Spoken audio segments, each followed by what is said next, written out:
Good morning. Pants check, no pants. Bitcoin dropping. We have now liquidated, or not liquidated, we've broken below the July low. We're trying to liquidate October's low. A lot of angry and sad posts on X today. A lot of big influencers acting like they couldn't see this coming from a mile away. It's almost as if though they don't know how to put on a hedge. Nobody should be concerned, worried, or even upset over this price action today. I mean, you can make money in the markets when it goes up. You can make money in the markets when it goes down. Bitcoin going down. We got the dreaded cross that we did not want to see. Being a long-term holder of Bitcoin, I do want to see Bitcoin continuously trend to the upside. I love Bitcoin when Bitcoin is just going straight up. But in reality, the markets do not do that. They never, well, they do sometimes, but not all the time. And this year's been kind of a slow year for Bitcoin. It has made 5 fresh all-time highs, and it since the halving, it did post gains of up to 70-something percent.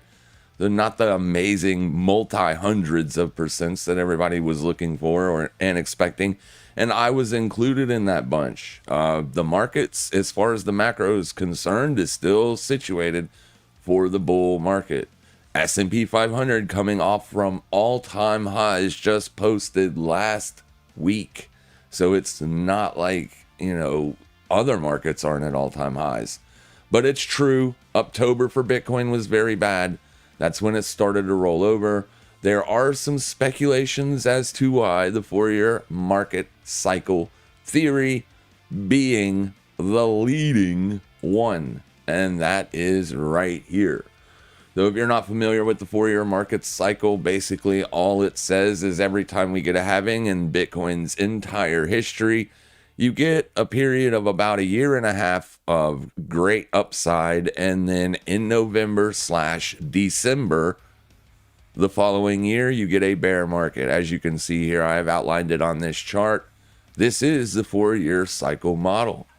The purple lines are your halvings, and then obviously you can see the rally that comes after the halving, and then the bear market that ensues some 12 to 18 bars later. This is a monthly chart, so 12 to 18 months, that's a year and a half after the halving. And then here we are. We knew this year, all year long, since January, that November was coming, and if the 4-year market cycle was going to play out, that's when you should have started preparing for it.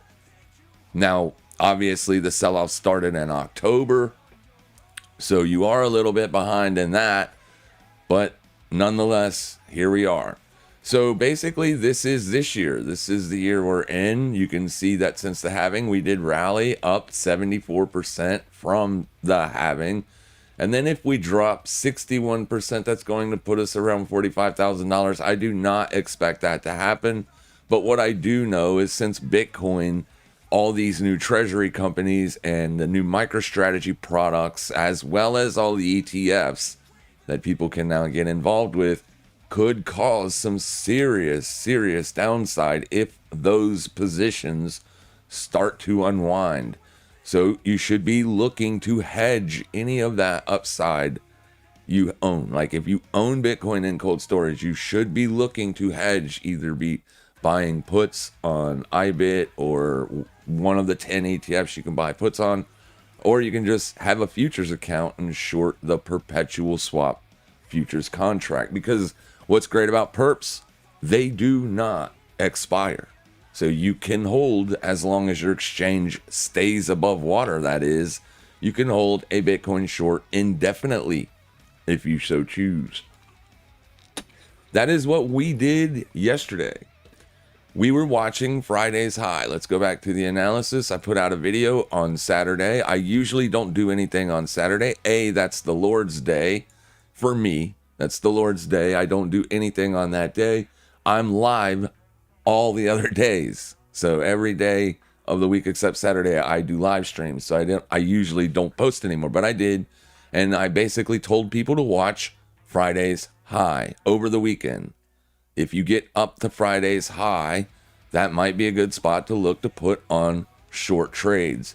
Here we are on Tuesday, and if you shorted at 111, 165, you're in good shape. Please make sure that you do have a stop loss up there if you did short that price, because if we liquidate these lows and reverse back up into the range, because Bitcoin is in a multi-month range here, it isn't broken down just yet. July's low is the breakdown point for me. If we start trending and moving lower beyond this point, then you can say that you have broken down outside of a 5-month or 4-month range. And that typically is not good, right? So you should be protecting any upside by being short. That way, at some point, you will basically come into parity with the Bitcoin that you own with the short position, and you will basically lose no money. So that's the way a hedge works. But anyways, we're about to take out the October low today. We have not done that yet. If we go inside of a very small time frame intraday chart, you can see that these wicks down here are just right there. 103.516 is the level. This low comes in at 103.525. So yeah, we have not went down there just yet. If we go up and take a look at the VIXy boy, because the VIX is obviously the S&P. The S&P volatility measure, you can see that you are gapping up today. Yesterday we closed right at the yearly opening range. I kind of suspected a gap up today because of how that closed yesterday. And that's what we got today. And it's pulling back a little bit here. Over here is your S&P futures. Basically, you can see where you're trading at right now is last week's low. So that's all we've liquidated on the S&P so far. So that means on your cash market, more than likely you're going to see a gap down. And it's going to gap down really close to the bottom edge of the weekly expected move. It's getting pretty hairy out there. The DXY is continuing its ascension. The DXY is supposed to be down in a rate cutting environment, or it is typically looked at as bearish in a rate cutting environment. But as you can see with this chart right here, that's the USD Swissy, my bad. Right here is the DXY. You are up into the 200 exponential. You are trying to liquidate August's high right now. So that's also a breakout point. So be cautious here. It's funny to me that the dollar seems to be breaking out above a 5-month range, and Bitcoin appears to be breaking down out of a 4-month range. You can see the similarities here kind of inversely. Now, if I put on the correlation coefficient, they're not correlated on the daily. They are not correlated. So, but we assumed, since the risk markets were trading at all-time highs, since everything looked so good, since the macro is kind of more structured for that bullish play, something is dragging Bitcoin down, and not just Bitcoin, all of the crypto market. It has to be this beast right here, as it's literally doing the opposite. So that's what I'm assuming, and that's why we've been kind of a little bit perplexed. We are short the Euro USD.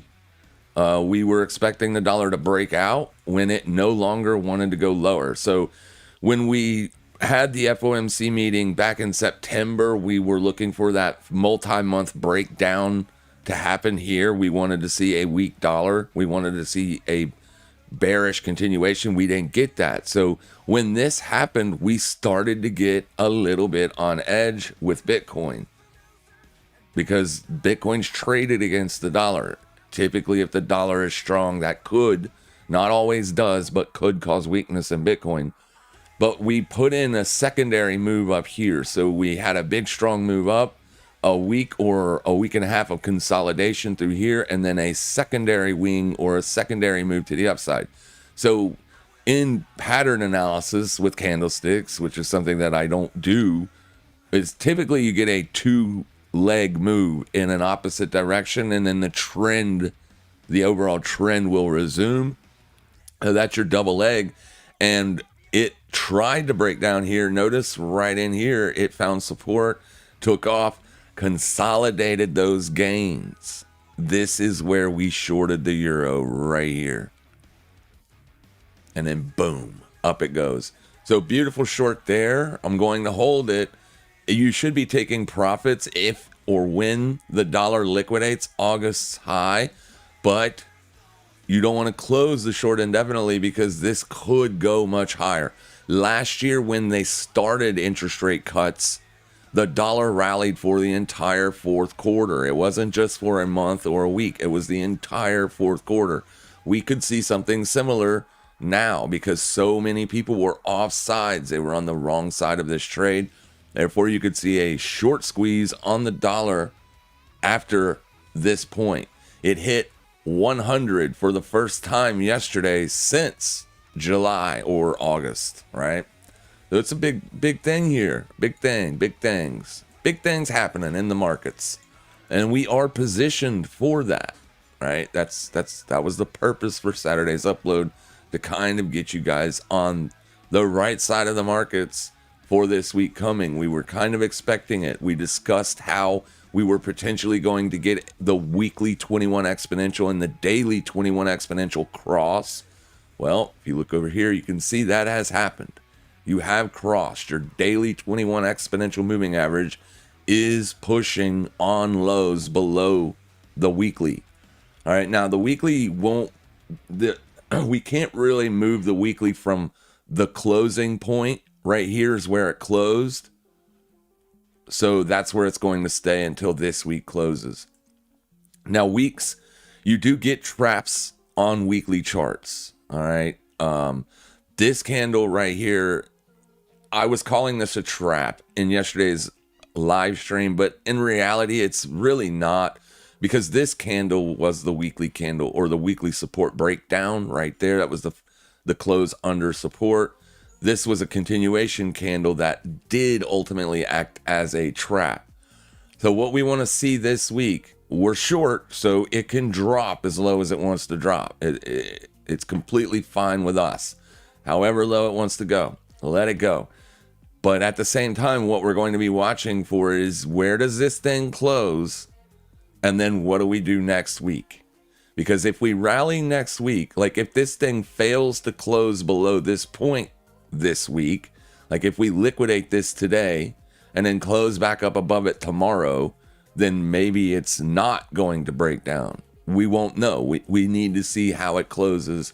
And then next week, if we get more downside continuation, then you can basically say, yeah, this is not going to be a trap. Leave the short open. So yeah, that's what we're doing. We're short. I know the chart is busy, but I mean, these levels come into play every time we do a live stream. They're very important. High time frame levels. October was bearish. October is basically, people gave it the nickname of Uptober. I found it very funny that it was a bearish month. September is usually Bitcoin's worst month, and September, funnily enough, for the first 3 weeks did nothing but go up. Though the markets are basically doing the opposite of what everybody intends. Now, with that being said, is it going to do the opposite when it comes to the 4-year cycle model? That's very important. You won't know if the 4-year cycle model is playing out until January or February of next year, right? But we're just a little bit away from being 20% down off the highs.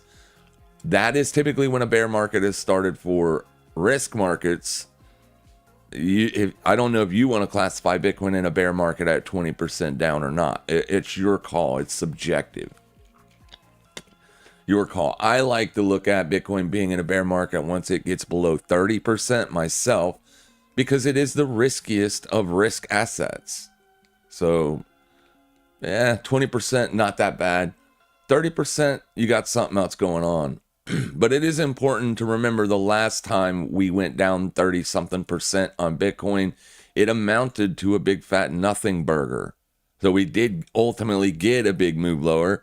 It did ultimately break down, but it basically set these lows and chopped sideways for what looks to be a little over a month and a half, maybe close to 2 months. You put in a bottoming formation. So even if we do break down here, it's not really going to be concerning unless it's a straight free fall. Then we will be concerned. But a slow, 2% per day, 3% per day push into lows, eventually it's going to find a level where it's going to go into consolidation. That's the point when we'll be concerned, right? Because we'll want to see that accumulation come back out to the upside. But only time will tell. Only time will tell. There is nothing in the markets that will be guaranteed to work 100% of the time. The main reason why we got short coming into this week was simple. You had a breakdown. Even though there was news involving this breakdown, it was a massive liquidation event. You essentially wiped out $10 billion of market cap in one day. Like, that is a black swan event. The last time Bitcoin did something like that, it was a mere $2 billion. That was the record in one day, $2 billion. This day blew that record out of the water. And it broke down and had downside follow through. Then we had a dead cat bounce. We traded right back up to the October open and liquidated the lower swing high that was formed in October. This is a weekly swing high right here. So we liquidated that and insta rejected. That's not good. That's not what we want to see. If we do get the insta reject, we definitely want to see it find support at the moving average. That also did not happen. So coming into this week, here's your Saturday and Sunday. There's your weekend trade. Friday was an inside day. Saturday and Sunday, both inside Friday's range, except for when you barely peaked above and put on your short trade on Sunday, right? Then it dropped. So this is a consolidation of a down move. Those typically you look for those patterns to continue. So the old saying goes, and this saying's been in the markets for many, many years, whenever you're going into a consolidation formation, you are looking for the trend to continue in the direction price was heading when it went into consolidation. So in this case, price was clearly trading down. It wasn't trending down, but it was trading down, went into a multi-week consolidation. So of course you're looking for the downside break, especially if you're trading under the weekly 21. We don't want to see weekly candles closing under the 21 exponential, as that shows that the top, at least the near term top, could be in. You can look that up for yourself. Like, Bitcoin does really good when it comes to weekly candles and the 21 EMA. So yeah, we're breaking down. It looks bad. We thought that Q4 was going to be bullish for 2025. But let's be honest, January 2023, the markets really were extremely bullish all the way up until this year. Though a pullback, I guess, is to be expected. I wasn't expecting anything major because we've already had a bear market in 2025. And the odds of having two bear markets in 1 year are so low, it's like 5%. So if you were a casino, you would be selling that. You would take those odds every time. So here we go. There's the bell.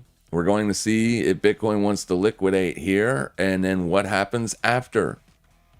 And then as far as real money positions go, we're watching Jelly this morning because it's being manipulated, obviously. It was up a couple 100%.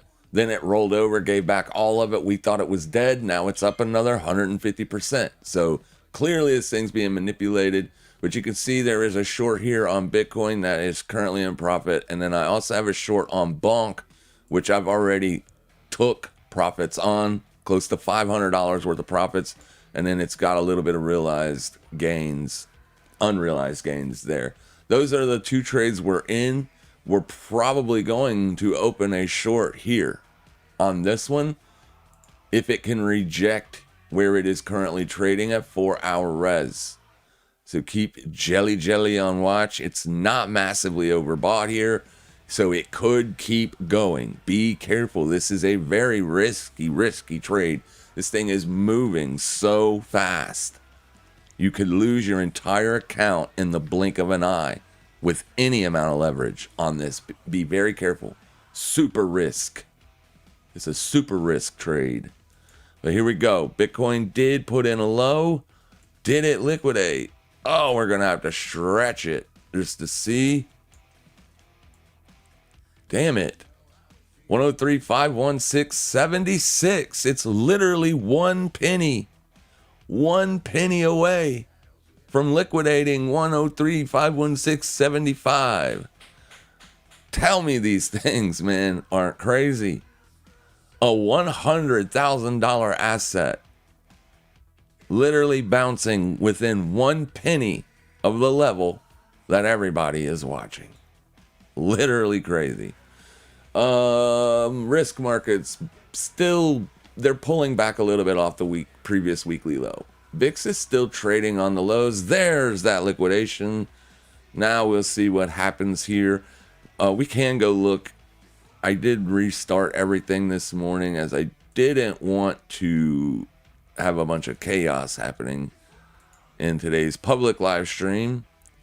Let's go pull up the liquidation map, see what we got here. Let's go out to the month. Yeah, there's still quite a bit of liquidity down here. Let's go out a little bit more. Let's go check the 3-month. Basically what I'm looking for is I'm looking for big fat zones of thin liquidity. As sometimes, not always, sometimes you can get bounces there. And there's not really any, none that I see. Basically, Bitcoin could just keep free falling from this point all the way down to 100K. So be careful out there, guys. Be careful. Getting an alert. What's fake news? Oh, yeah. If you're in the live stream, Nick, I wasn't saying that that's news. I was basically asking if that guy needed a tissue. A lot of crybaby stuff happening. He's complaining and actually insinuating that it's Trump's son that's manipulating the Bitcoin market. It's insane. The level of cope this morning. Yeah, all right. So yeah, I mean, obviously I'm short Bitcoin. So I own a lot more Bitcoin than what I'm short here, obviously. But I'm 20x leverage. That position will come into parity at, I don't know, say a 50% drop, potentially. If my math is wrong, I'll add to the position. I'll check the math a little bit later. Not really worried about that right now. Just want to be in the short. And then here is the Bonkster. Nice breakdown. I shorted it right there. It looks like I flat knocked the top off. It's funny to me, but it literally looks like that. We'll go look at it real quick. So I must be manipulating the market as well. Look at that. Bam! Knocked the top off a bonk. My bad. My bad. Shouldn't have done that. Just kidding. Poking a little bit of fun. I like it. Everybody should already know how to protect yourself on these big volatile down moves. In theory, Bitcoin's only down 3% this morning, so it could go down another 3%. All right, so the downside damage isn't necessarily done here. Could be, obviously. We don't know. We can never predict what price will do, but it could go a lot lower. So please be careful if you're trying to step in front of this and buy it. That's always a pretty dangerous game. we've been all over Bitcoin the whole time it's been in this range. We've known about this range for a very long time, and we've been trading the range. And I mean, it looks bad. This is a bearish engulfing candle at the top of the range. Bitcoin never did that before. It never put in a bearish monthly engulfing. Now, the engulfing would have been a better sell signal had it closed under this low, right?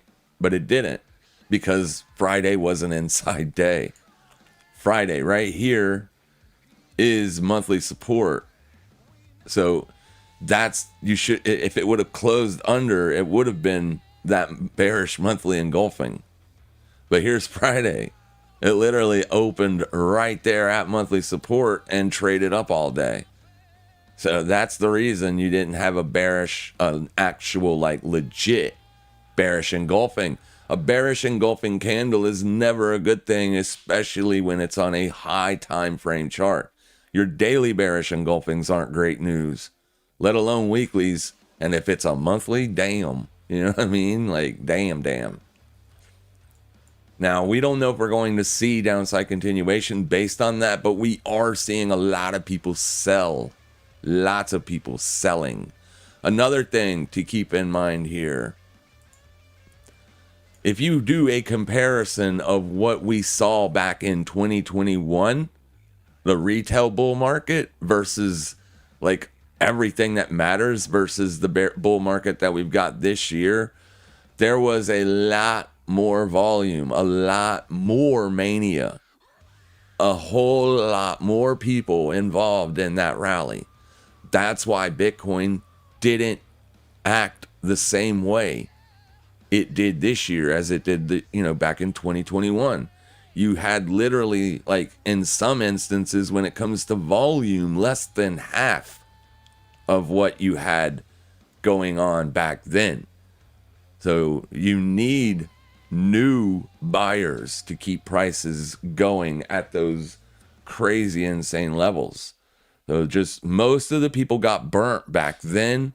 So the people that's trading like this year, there will be some new people coming into Bitcoin. And then obviously people should be starting to add Bitcoin to their 401k, their job portfolios, things like that.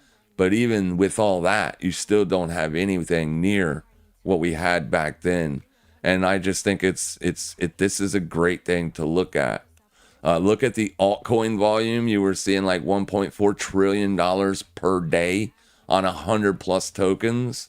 Now you're seeing half of that, less than half of that in the top 6 alts. It's like every metric is just crazy. Back in Google Trends, even, it was 100. Now it's like nobody's looking up Bitcoin. Nobody.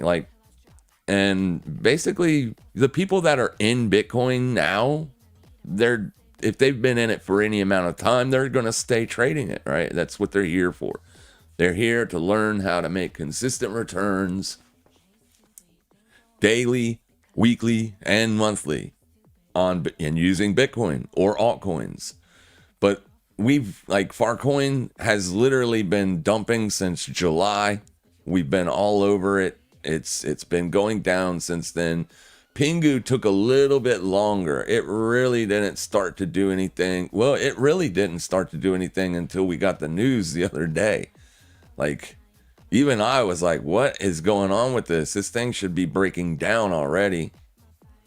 And it did. Ultimately, it broke down. And since the breakdown, it's literally just been putting in higher or lower highs and lower lows.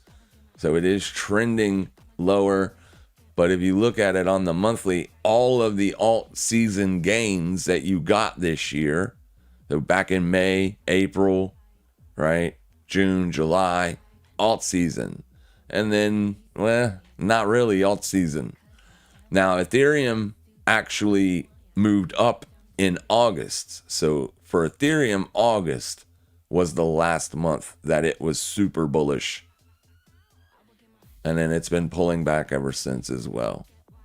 So basically everything is the whole crypto market is getting nuked here. Here is your total 3. This is excluding Bitcoin. and Ethereum. If you look at it, it was doing really good going into September. It even had an up close month. Very small range month, not super bull mania, just a very small range. Basically made fresh yearly and all-time highs, and then it rejected. And then next month you did it again. Fresh all-time highs and rejected. And that's when you had a downside continuation move, putting in a almost perfect bearish engulfing. It doesn't look great out there. Doesn't look great. But we've been trying to keep people on the right side of the markets. It's been a little bit like, I think it can still go up, right? Even though we're breaking down right now out of the range, doesn't mean it's going to continue to do that. So there's still hopium out there. The trend is down. You are trying to break down here, but whether it can or not, that's the question. And then if it does, how low can it go? Those are all questions for the future. Those are all things that nobody knows the answers to. So, I mean, there is still a sense of some hope out there. But it really does not look great. All right, going back over to Jelly Jelly as we're keeping an eye on it right here. There's 4-hour res here. And then yesterday high is there. Boom. So we want to see what happens when or if it liquidates yesterday's high. Does it get a bearish reaction? If so, how aggressive? And does it give us a chance to short it? We will short it with open or real cash. Like, we're traders here. We trade. We be trading every day.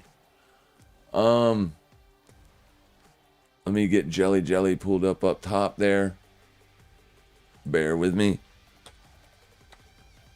There is another one actually that is up more than Jelly Jelly. It's called BDX in. Let's go pull that one up real fast, see what it's doing.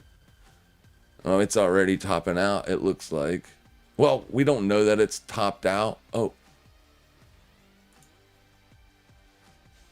Hang on one second. When these are extremely bullish, we typically don't like to stand in front of them. Like, we don't want to jump in front of a steamroller. So typically what we try to do is we try to wait for the RSI to get up above 93, the 4-hour. The 4-hour RSI. If the 4-hour RSI can get well above the 93, like 95 area, then we start looking for failure. But not until then. So this thing, it only went up to 90-ish. 91-ish, not quite overbought enough for me to participate.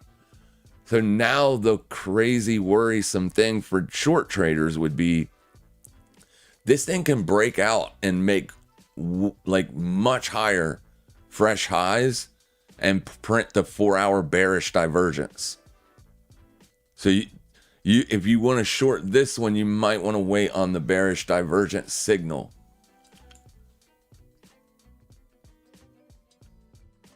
And this one is moving currently. What is going on with where? I'm not going to keep doing this. We'll pull it up on the 81. We'll pull it up on. So this one isn't ready yet either. So Jelly Jelly, in my opinion, was cooked. You can see how we hit 95. And then it broke down. I made $1,600 on this one this weekend. So it was a fantastic trade. I actually thought it was done. But here we are. Back up. There's no news. I looked for news. There's really nothing that I could find that would support another 150% rally. So clearly this thing is being manipulated. Here's the bearish divergence signal. Clearly. So this one, we can look for shorts, but I don't think you want to until you liquidate the day high, and then you want to see like insta rejection. We'll watch it together. If we get that, I'll put on the trade with you. Now with these, I put trades on very small. I opened the position up here last weekend with a $200 position size with 20x leverage. A very small position, made $650 on it when it broke down right here on this red candle. I took profits and only had $90 left open. And when this happened, that $90 made a $1,000. So it was a beautiful trade with very, very little risk. That's the way you want to approach these, because it doesn't really look like it, but it is moving a lot. Like that's a 10% rally from this line to that swing high. That's a 10% move. That's a big, big move. So be careful. Make sure you're taking it with very little leverage. Maybe 15, 10, something like that, and a small position. Wow, 20x seems to be max on weeks. This way you can get your stop loss wide enough to stay in the trade while it's chopping. Because otherwise you'll get nickel and dimed to death. If you got 20x leverage on this, you're probably going to eat a few stops before you actually catch the move. Using less leverage means you can take a slightly bigger position, but it gives you the ability to get your stop out there wider. It ain't going to be much wider with 10x or 12x or 15x leverage. It's still going to be very narrow. So be careful, but we're going to keep it on watch. How's everybody doing this morning? Hopefully everybody's having a fantastic, good week. We typically have good weeks here. Every now and then we might end up closing the week out red, but it's been a minute since that's happened. Pants check. Yeah, we got no pants on. We're in Florida. We do things. No shirt, no shoes, no problem. That's our style. Morning, man. I sold my alts yesterday, so we should surely pump right now. That's the way I feel about it sometimes, too. Absolutely, Phil. It seems like that, doesn't it? You get into a position, you get stopped out, and then it ends up going without you. It's not just you, my friend. It's everybody. It's everybody. Nobody knows what the market's going to do, and nobody has such great analysis that they're able to pick and choose the best areas. I can put on some of the sexiest trades out there, compete with the best of them, and I still do not know what price is going to do. Influencers do not know how to trade, otherwise they wouldn't be influencers. Good call, Wes. Pretty good observation. Here with the best referred trade talk to some new traders. Thank you for that, BTWSL. I appreciate you. That's fantastic. If you could get past the voice and, the stuttering every now and then, you will find good alpha here. Absolutely. I will teach you everything I can to make you a better trader. BT West said, here, let me get over here, down here on this screen real quick, because this is the small time frame charts. Point of control down here at the midpoint of the range. So it doesn't appear that we have that heavy selling pressure coming on up here. That could be dangerous. So we have to keep that on watch, but you're definitely overvalued above the 4-hour resistance. Is your value area high in 4-hour res are pretty much correlated. Very thin liquidity or volume up here on these highs. So it might not liquidate, but it still could. And the fact that the point of control, the most of the volume in today's range traded at 19313, people could be buying this, legitimately buying this. So it might not, the short squeeze might not be done. That's why it's a dangerous trade to try to short something up so big, right? But There are 21 million tokens traded today. That is more than it traded yesterday and way more than it traded on the weekend when it rolled over. So they're almost by triple the amount of volume in this thing today than yesterday and the day before. Very, very heavy trading going on in here. So we definitely want to see that liquidation and then the rejection after, where we could jump on potentially and catch a downside move. But it might not be done today. It might be tomorrow. So don't force the issue today. You can try to get in on the short. If you get stopped out, maybe wait for a new fresh day high and attempt it one more time. Then if you get stopped out, leave it alone. Look to maybe participate in it tomorrow. Here goes the liquidation right now. Maybe. Let's check out the volume cumulative delta. Delta just tells us, well, here we go. There's your liquidation and the slight rejection. How much would that be? All right. I'm trying to figure out what I can do as far as leverage. So my stop, I don't want to lose more than, say, $30. So that would be a 20% stop loss. Oh, no, be a 16% stop loss. And that, oh my God, that's still so close. See? So close. It's like, even with 12x leverage, it's going to be difficult to put a position on here with this thing flying around. So let's try it. I meant to get in at the high, not right there. 22,609. Let me set the limit. 22,609. 22,609. 22,609. So my max risk on the day trading on this small account is $100. Obviously, I could afford to lose a lot more than that because the account for the week is up $1,600 plus, with the unrealized gains of $700 here, I could theoretically risk a lot more than 100, but I'm not going to. I'm only going to risk 100. You can see I have a $100 position size. So to risk $30, that would be about a 22% stop loss. 22%, and see how wide that is. It's not very wide.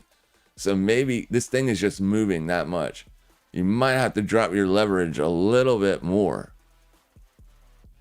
to catch this. But we'll see what it does. That's my position. I'll let you know when I'm stopped out. Well, you will know when I'm stopped out. We get back above this swing high, I'll be stopped out. All right, now we got a position open. We can answer some questions. Yeah, it is weaker. Your position is because Bitcoin is the weaker asset currently compared to risk assets. I agree. It is weaker. Since I anticipated a pullback in ES, Bitcoin would sell harder since it's in fact weaker. I agree. Absolutely.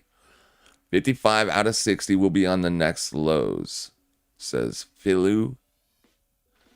How can the cycle be done with no alt season? So, Jewelry Affairs. Alt season is subjective. The whole term, right? The word alt season is subjective. Literally, what alt season means is Bitcoin dominance goes down. That's what alt season means. You did get 2 months of alt season. I mean, that's about it. It wasn't a big one, but that's what you got. And you probably wrote this question a long time ago. So now you know, like, there's not as many people participating literally. That's the volume is so much less. It's almost 2/3 less than what we used to see during quote unquote alt seasons, right? So just less people participating Because let's be honest, crypto has burned millions. A lot of people are I got stopped. A lot of people are pretty much done with it. They just don't know how to trade it. That's their only problem. If they could figure out how to properly manage risk, they could make money. Most people just want to get rich, and they're never going to try to properly manage risk. Okay, so we're making fresh day highs. We got to be careful here because it can continue up. So we don't want to just keep throwing shorts against the wall hoping one sticks here. We kind of need to really see something. Now, before I got interrupted with a stop loss, I was looking to see what cumulative volume delta looks like here. So on the 5-minute chart, you can see delta has been relatively negative pretty much all morning. It isn't until now that you're actually starting to see more bullish deltas than you saw all morning. So I do like that if the deltas start to become bearish again. So I want to see some bearish volume with a high day wick. If we can get that, we can take a short again. Now, we're not going to get that and then be able to take the short. We're going to have to take the short and hope. That's the way it works. Because we can't see into the future. There's nothing that's going, no analysis will tell us what it will do. Right? With this kind of strong bullish delta coming in here as it's breaking out, it suggests FOMO buying. But it's not FOMO buying. It's momentum scalpers. There's a difference. FOMO buying is what you saw back in 2021. People were afraid they were going to miss out, so they were just buying. You have professional momentum scalpers, guys and girls that make money trading momentum. So that is kind of what we see happening here. So big boy, or whoever owns the majority of the supply of this asset, probably pumped it here. And that big spike is enough to bring in momentum scalpers. Because momentum scalpers are waiting for a momentum move to happen. That's a 37% move that happened in less than 5 minutes. That means there's bullish momentum in here. So these people are buying it based on that. So now that whoever is manipulating this, they probably have a set price at which they're going to pull the rug. I don't know what that set price is. We can go out in time. We're at all-time highs, so there's really nothing to go by there. Yeah, it's just a random set price that homeboy wants to rug at. They're already trading multiples higher than where it ever traded before. We're not seeing bearish aggression here on delta or on daily volume profiles. So basically what we want to see is a spike here. A spike to confirm that those sellers are hammering it. We're seeing a little bit of a spike, but nothing, not near enough to get me. This node right here, you can see how it's just barely peaking. I want to see a spike. Like, I want to see a boink. Show me that sellers are jumping in, because an exponential increase in selling on this node could suggest the major supply coming out. Now, we could watch this on a quicker chart. Sometimes the dumps happen without the volume spike. I'm going to be honest with you. Yeah, we're not seeing the volume spike here. Okay, notice your 30-second chart deltas. So I still like this for bearishness. So at least we have the bearish delta here. Bitcoin's pumping, pamping. Oh, literally did the liquidation, and that's it so far. So far. My short, we took the short yesterday. We took it right here. Yesterday morning, when we liquidated this swing high, we jumped on it. It gave you another entry at 4-hour supply right here. If you wanted to wait, you could have shorted it there.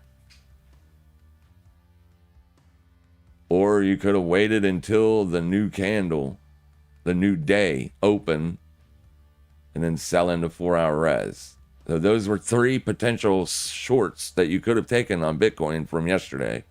I know that's hindsight, but that's how we trade, so it is the position we would have taken. We are short right there. I can show you if you need me to show you the position.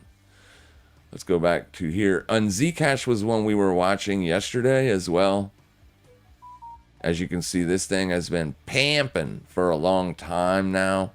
Oh, it's probably done. This is the type of reaction that I would have liked to have been involved in.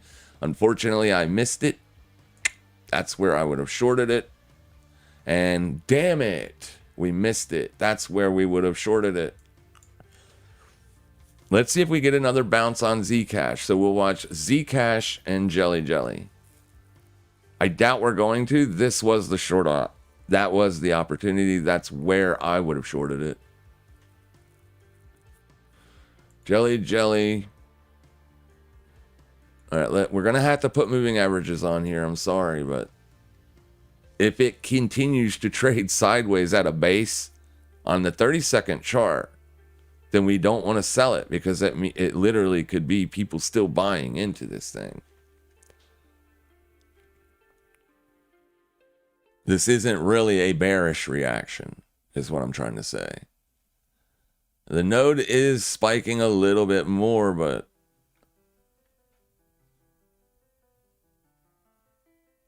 see, I'm not watching the candles. I'm watching the green line. That's where price is, and I'm seeing what it's doing here at this node. See how the node is building? Price is failing.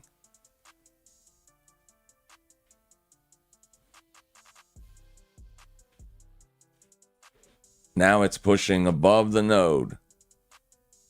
Not yet. It's holding. Now you're above it. So now you got to be careful. It could move higher. Now, if it does base, then clearly, then we will more than likely get a buildup of these two nodes.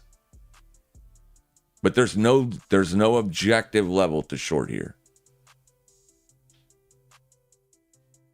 What's most likely going to happen on this is it's going to just, if it dumps, it will be a flash dump that happens in the span of a second, and you will not be able to participate in that.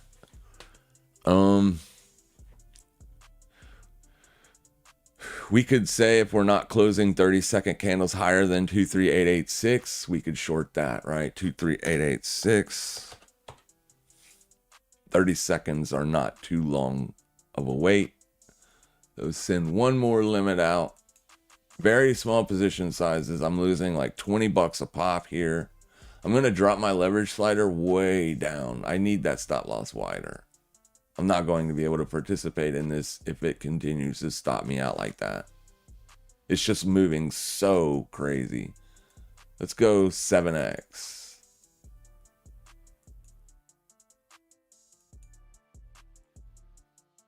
At exactly $100. See if I can get a fill.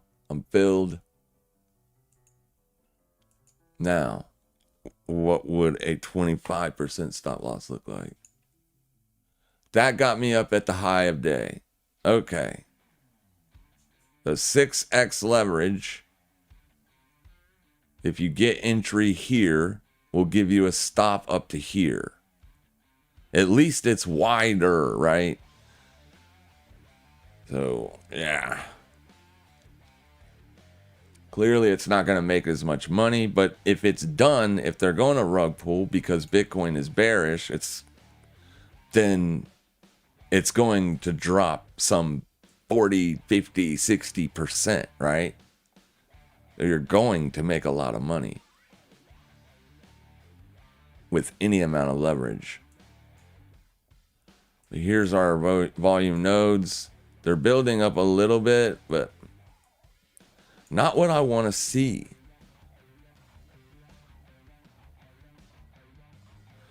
And then the 1 minute deltas are probably bullish. They are.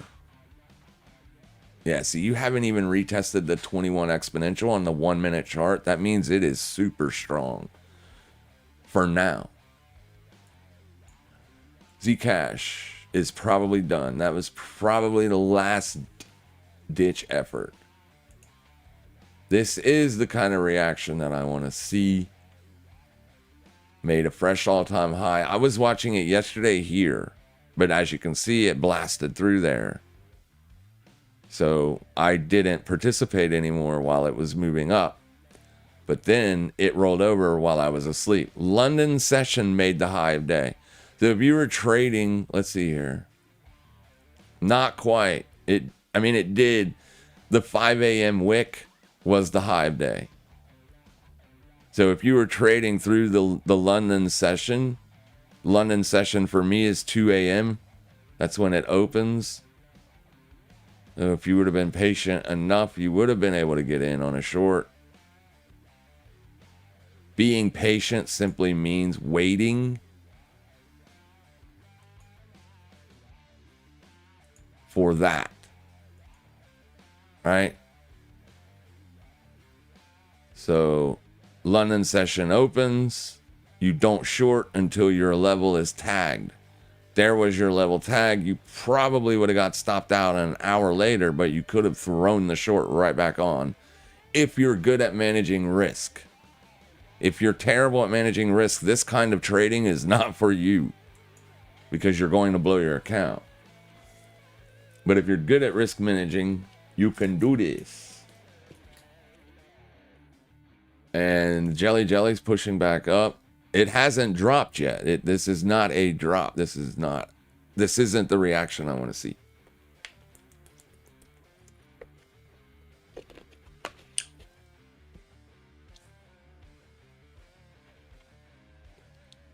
Why bonk not? Oh, bonk is bouncing. Also. And then risk markets. Oh, VIX is back under daily res. So something to take note of on the VIX up here, it did not close above daily res yesterday. So this was our daily res level that we were watching and we rejected at it yesterday. But we didn't close back under the yearly opening range. So I was a little bit concerned that we may gap up today. And it did. But notice how it isn't continuing to push. It's literally selling off. So today's close for me will be super important. Because if you close back under 1859, then 3 days you've been trying to get upside continuation beyond 1859. And in 3 days you've not been able to do so. So that could say that the vol sellers might have control of it. And in that scenario, risk markets might bounce, which they are. Boom. So very important level to watch here on the VIX. I would say that level correlates with the previous weekly low on the S&P futures. Yep. Wes did tell you, Mr. Affairs. The same thing that I was talking about earlier. Wes is the one that gave me that beautiful map. This thing. Beautiful. Another thing that people are concerned about is the Bitcoin hash rate. So Bitcoin hash rate started to drop in October the 18th. Like you peaked on October the 18th on Bitcoin hash rate. Now, Bitcoin rolled over before that. So I don't know if this is the cart coming before the horse or not. Now, I do know this. If the hash rate drops real bad, it will cause negative effect on Bitcoin. Now, the current narrative for why the hash rate is dropping is simple. Your big companies that are miners, not Riot or Mara, but there's another one, I just can't think of its name off the top of my head. They, I think, got an offer from OpenAI to basically, instead of being a Bitcoin miner, let OpenAI use their infrastructure to help grow AI in a sense. So because the mining rewards have been cut so much in half each 4 years, it's getting harder and harder to make money mining Bitcoin, obviously. Energy prices, and then just the sheer amount of hardware you need to own, yada yada. Like, all of that hardware can be used to refit or retool and help the AI bubble. So hash rate may start dropping if more AI companies start reaching out more and more to these big Bitcoin mining operations. Now, that's speculation. I'm not saying that is what's happening and Bitcoin's going to zero. I am merely bringing up other people's speculation. I am an analyst. I analyze price. That's all I need. I don't need to know what's going on inside of the blockchain to make money trading Bitcoin. All I need to know is, are we closing dailies and weeklies above or below the 21? That's it. If I know I got the answer to that, I can take positions. So Jelly still pushing here. Not great. And then Zcash probably done. We'll see. Bouncing off of 4-hour support. We do not need the moving averages on this chart. That's a pretty big reaction here. Now, Zcash does have news, and it does have value, $411 per token. So it's not a meme token. It's not a shit coin, if you will. And there has been news on Zcash. Like, yesterday, 2 days ago, 3 days, you got news popping off all over the place on this thing. So that, if you have news is good enough, it's a good enough reason for prices to spike. Right? It's a catalyst. Any catalyst will help things stay bullish. If we pull up this garbage and we pull up the news, the last time you got news on this was March 31st. And that was just a BTSE listing. Nothing huge.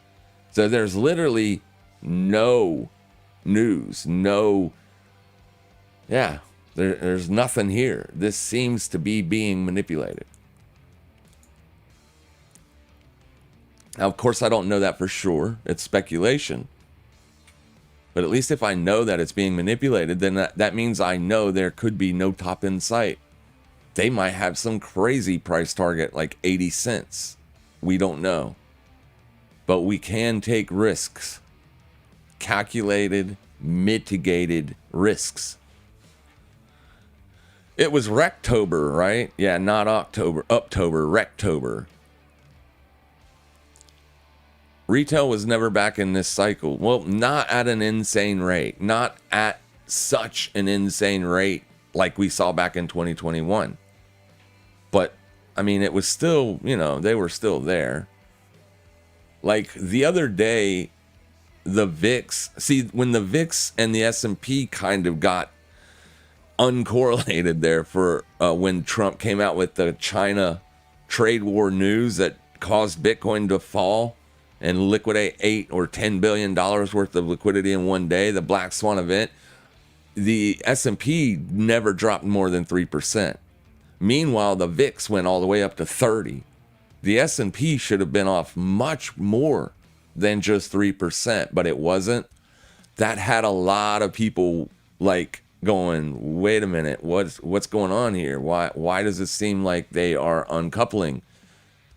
Well, the SIBO dropped a big ass article a couple days later explaining that there are so many new retail traders out there that they're actually trading the VIX with call options and put options so much, in fact, that you can basically see a delta, a much bigger delta on the VIX than what you get on the S&P, because they're not so much, getting short S&P by buying puts. They're buying VIX calls. And that literally is causing the VIX price to be much more aggressive on upside spikes than the S&P drops, if you get what I'm saying. And then they put up basically every bear market going all the way back to the financial collapse of '08 and showed graphs how each bear market, how the VIX reacted with the S&P, with delta, positional people putting on bearish and bullish positions, and so on and so forth. It was a huge, long, boring read for them to just simply say, well, the reason is because of this. Basically, just a lot more people participating in the actual VIX product instead of just buying S&P puts. If this looks bullish, it looks like a bull flag. I mean, you've gotten several minutes of a basing effect here. It looks like it's wanting to run above the highs again. So be very careful. Please understand that this thing can continue to run up all day long. I will probably allow myself to eat one more stop. But instead of eating a stop, I'll simply close the trade if we close another higher 1 minute candle. Unless it takes me out before that. It looks like we're 20 seconds into this. So instead of eating a full stop, I'll just close it. That's a big if. We can go lower. We can do 15-second candles. You can see we do have a higher close here. 24,152, a higher close than that. I will close my trade and wait for a fresh day high liquidation.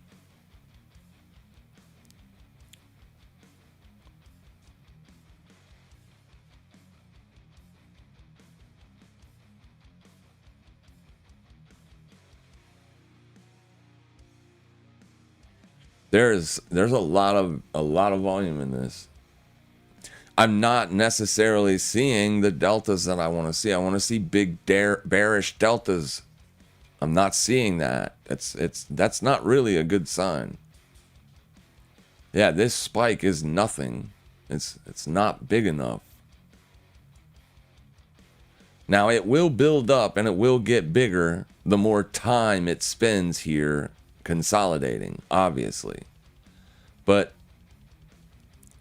I would then want to wait for another day high liquidation to get involved, because now that all these people are short and most likely stops are sitting there, I don't want to get stopped out with them.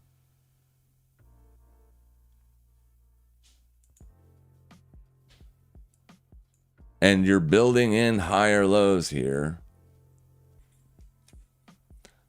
So we'll mark this close. If we get a higher 15-second close, we'll just close that trade and wait for that other liquidation. And then see what kind of a reaction we get. Because this looks like it's going to for sure spike.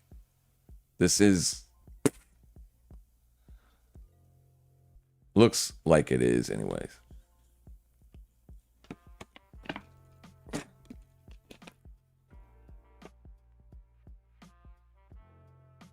So if you're a momentum scalper, like, you would be buying on these 50 tests, because you can see, like, once it starts breaking to the upside, there's very few times that you get a 50 test. So anybody that would have bought say in here for this little small consolidation, they buying here, they get the reaction they want. They're taking profits as prices Skype going higher. There's our higher close, so we're exiting with a $7 loss. Now we'll wait for this liquidation again.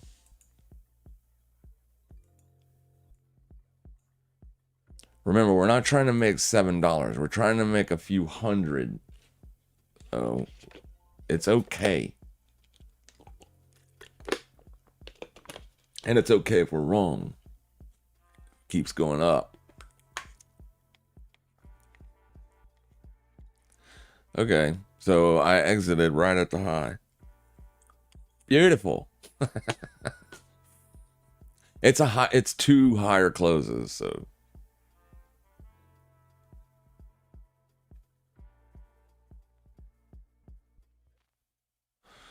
Laz, what's up? I'm sorry if I mispronounce your name. Yeah, sorry. Heath, you're the manipulator. If only I was trading with big enough size to manipulate these things. I would. Don't get me wrong. I would absolutely manipulate if I could. I would make all the money. Weeks would kick me off their platform. They'd be like, no, dude, you got to go. We don't like paying you that much. Sorry, I got to bump that leverage up. I can't do that. That's pathetic. That's like U.S. stock market leverage. I can't. I'm going back up. I'm going back up to 12. Because I'm going to catch this if it goes down on this liquidation. If it happens, we're going to catch it. But I'm just checking the deltas on the higher time frames. Most people don't have access to the lower time frame deltas. So we do see a much different delta on the 1 minute than you do on the 30 second. You see that? On the 30 second, this thing's been bearish all morning. But on the 1 minute, the chart where everybody has access, it's super bullish. There's your liquidation. There's the entry.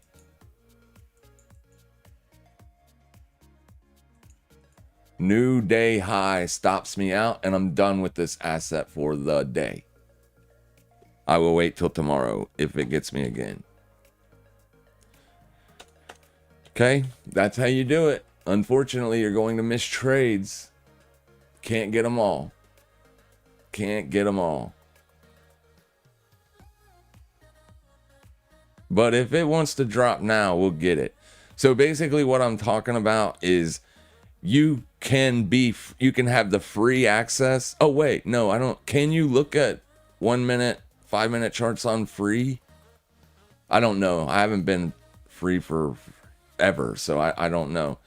I'm on the most expensive plan, so I can do the 15-second charts. Most people do like the pro charts where you get like the 4 chart package deal, because it's like, I don't know, like 50 a month or whatever. Not bad, but still a lot more than unprofitable traders want to pay for trading access. So they're not looking at the deltas on 30 second and low on minute and lower. They're looking at deltas on 1 minute and higher. So only your pro plan people are looking at lower.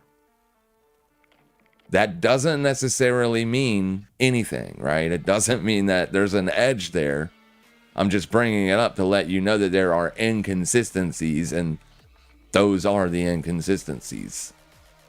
So on the 1 minute chart, it looks like deltas are super bullish. So we shouldn't even be looking for shorts. Not until we start to see some bearish deltas showing up.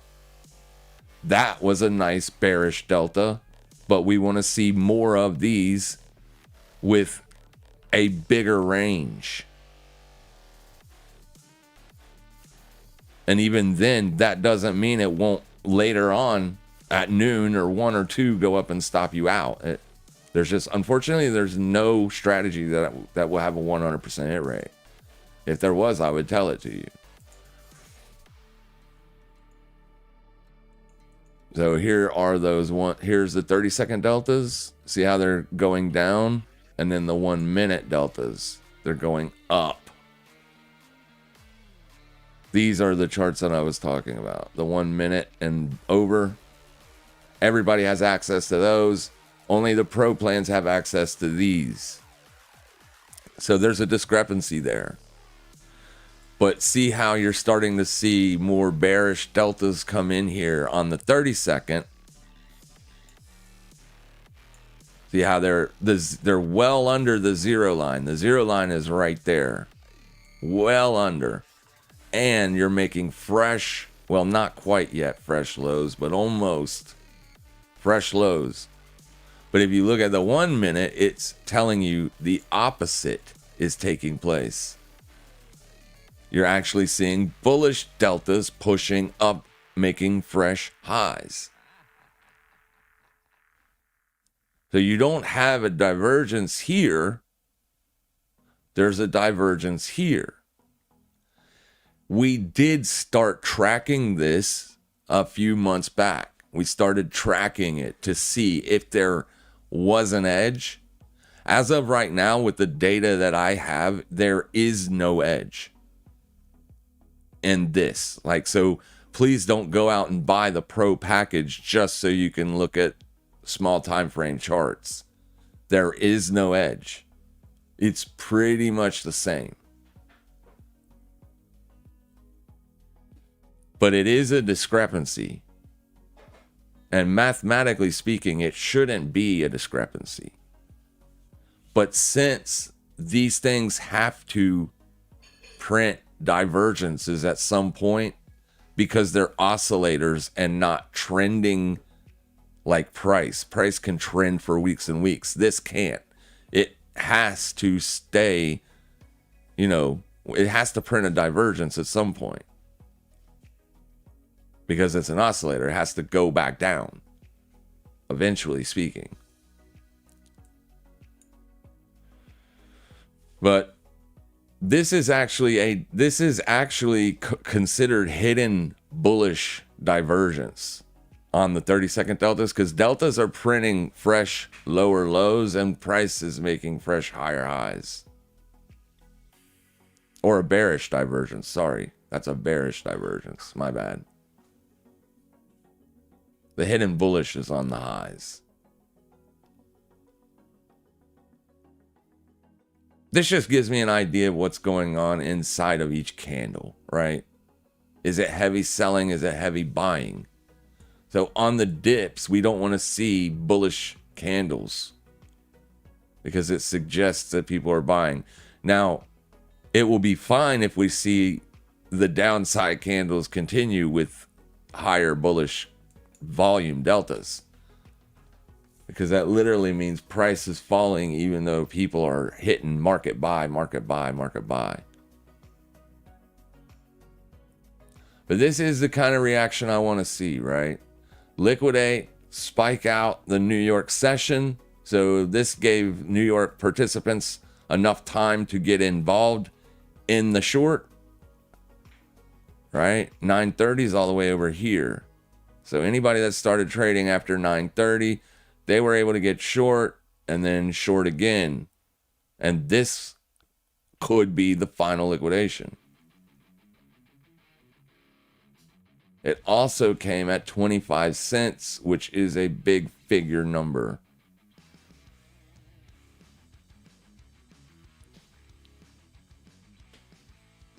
So you didn't hit 25 cents until this right here.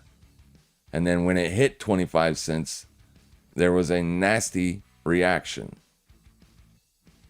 It's not super nasty, but I would love to see much more nastiness. But it takes time. These things take time. Usually they don't happen on a dime. Occasionally they do, but not always. Starting to see that spike show up now, but like I said, that really doesn't mean anything. And it's saying there's a lot more buying taking place here, but it could be from sell side liquidations or just flat out people buying the day high. Because some scalping strategies do buy 1 minute, fresh 1 minute highs. It's not the best strategy because you got long there. And that, with any significant leverage at all, would have stopped you. This definitely would have stopped you. Depending on how wide your stop is. But that's more for a New York session open strategy. You're waiting for the New York session to open on stocks. That doesn't necessarily work with crypto. Because usually these things are already being manipulated by the person or persons that own the majority of the supply. They own so much of the supply, their position taking can affect what price does.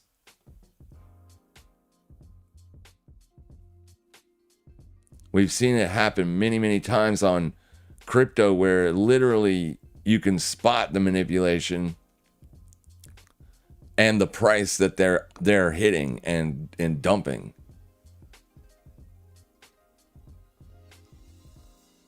And they can also do it in waves. Like, it doesn't have to happen all at once, right? Once you've exhausted the demand or the supply, it will reprice instantly, and it will drop quickly or spike higher quickly.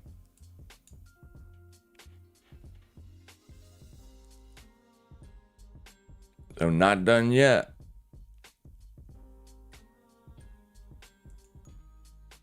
Zcash probably isn't going to give you another opportunity at that. So Zcash probably done. Bitcoin did bounce. 930 wicked higher, consolidating.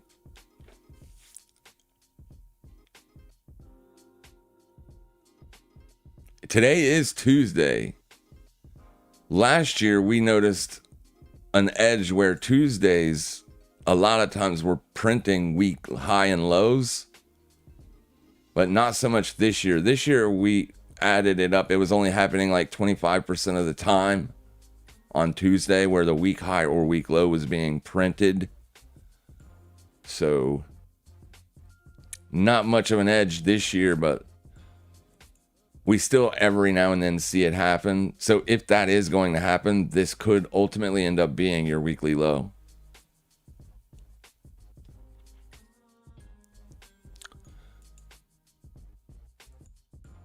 You also liquidated a multi-month range. That was liquidated in October. You've liquidated it again. So if price does stay above October's low now, it was July's low, but now that we're down here, it's going to be October's low. If it stays above October's low, it's going to start looking like the same thing that you did up here,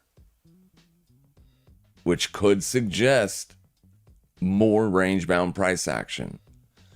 I want this range to break out. I really don't care if it's down or up. Obviously, I'd rather it be up because you can make an infinity amount of money to the upside, whereas you can only make 100% times leverage on downside moves.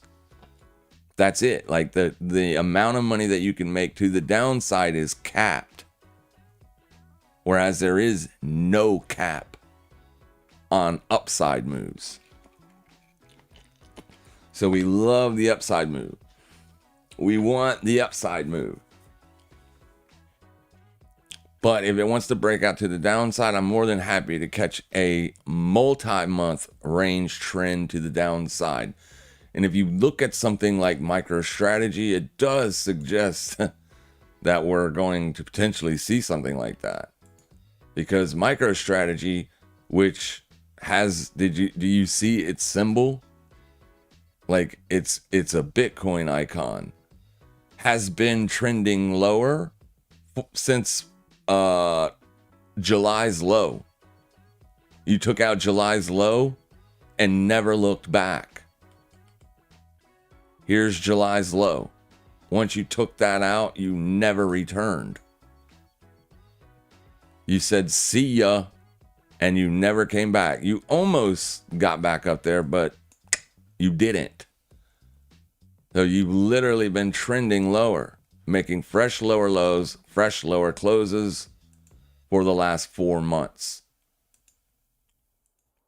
That's not a great look. So now, in MicroStrategy's case, that November 2024 candle is basically encapsulating all of this price. So this has actually been in a 13-month range. I guess I could have just hit shift and, right? 12 bars. So 12-month range. And the range low is right there.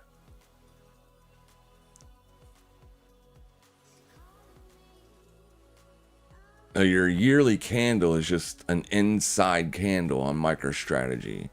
But your quarterlies are working on April's. So your Q2 candle is what you're trading inside of on MicroStrategy. So this is the important low for MicroStrategy, 235.93. So that means anybody that's selling cash secured puts under that, they're going to be in danger if this thing keeps pushing beyond October's low, which is exactly where Bitcoin is testing right now, October's low. A lot of stuff going on here in the crypto world, and none of it looks great. If Bitcoin and MicroStrategy can hold the October low, that would look better, obviously, but it's still not great.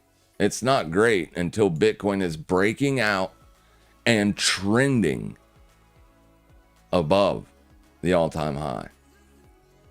Something we have not really seen all year.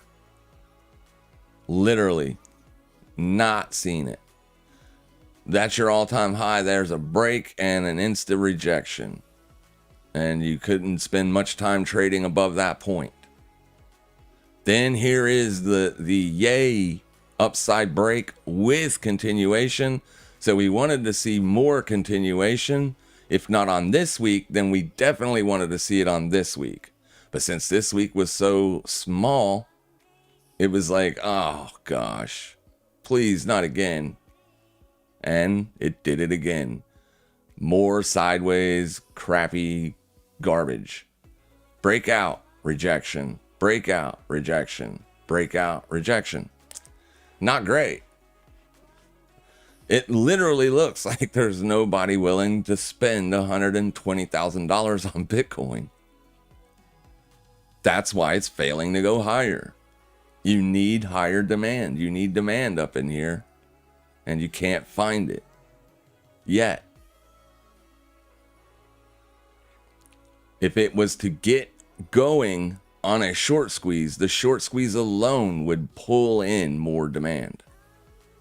But since it has failed to do that, you literally just see Bitcoin chopping. Chapping. Very choppy.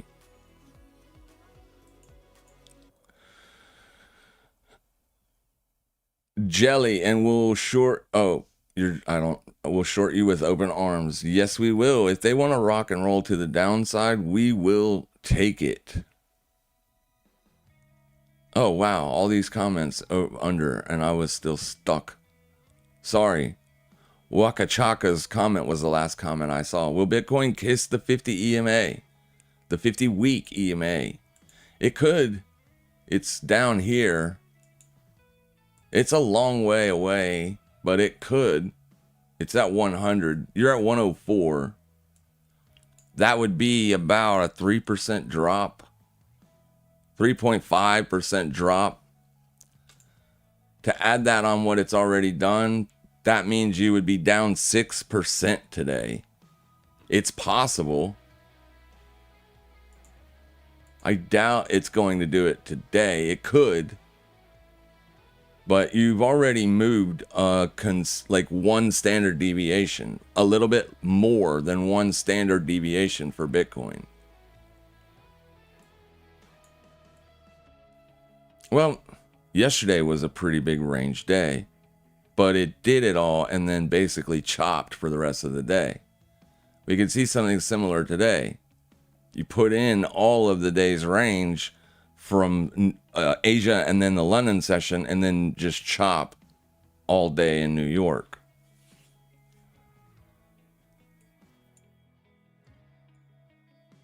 It is possible that we don't get down there today.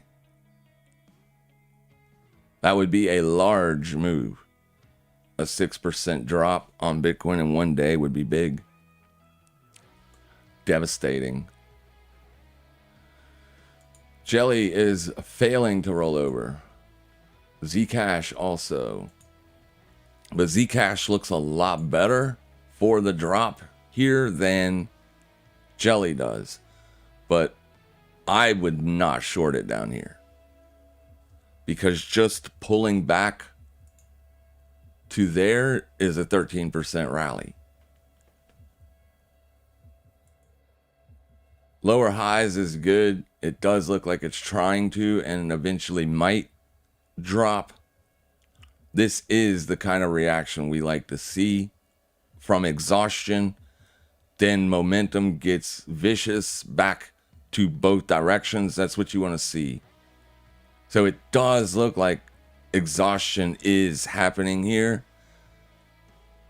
But there's just no way to guarantee that exhaustion will continue.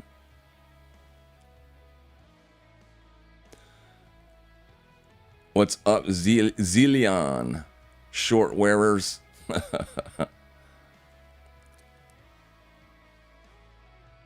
Also, in the institutional sponsorship of crypto, have concentrated their portfolio funds, hold an average of 6 altcoins.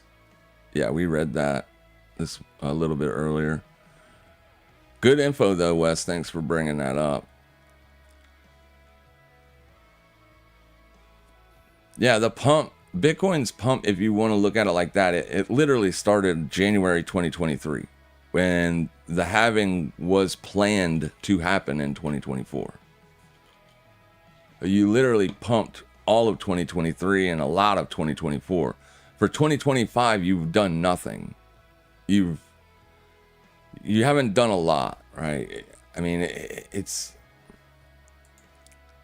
the range is pretty big because your low is at 74,000, your high is at 126. That's a 75% rally from the lows. But the first half of the year you spent going down because Trump got inaugurated and then came out the gate swinging with tariffs. But it wasn't until April when the low was set, Bitcoin rallied for the year. We get 4 consistent months of higher highs and higher closes. Well, this wasn't a higher high, but you get what the higher closes were consistent, and it happened for 4 months in a row. So going into consolidation up here was planned and expected. Though to be honest, the low, the quarter, monthly, and weekly low could be in. I don't think it is. It could be, though. Because you're down on the lows. You've made fresh quarter lows. So now you have, for the first time ever. Wait.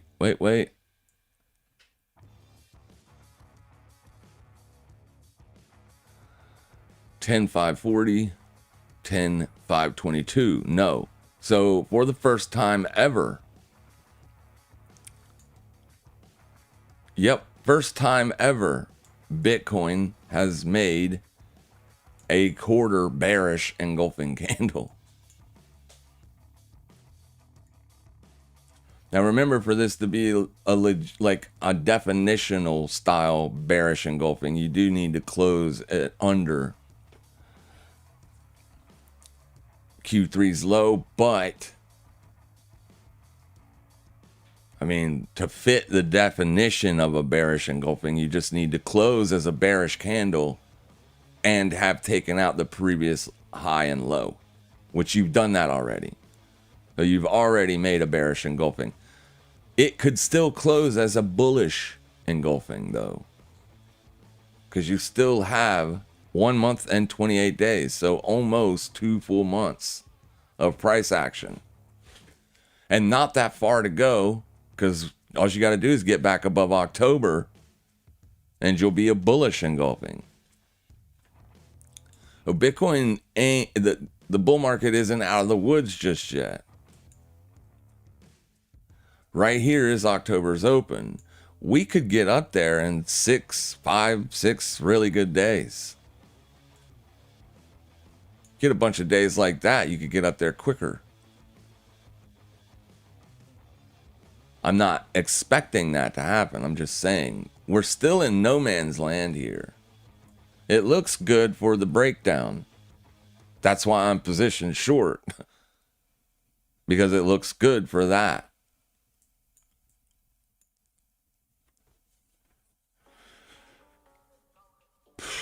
Yeah, it does. It looks good for that. It looks like it wants to go lower. And to be honest with you, I would not want to be a buyer here because of how it looks.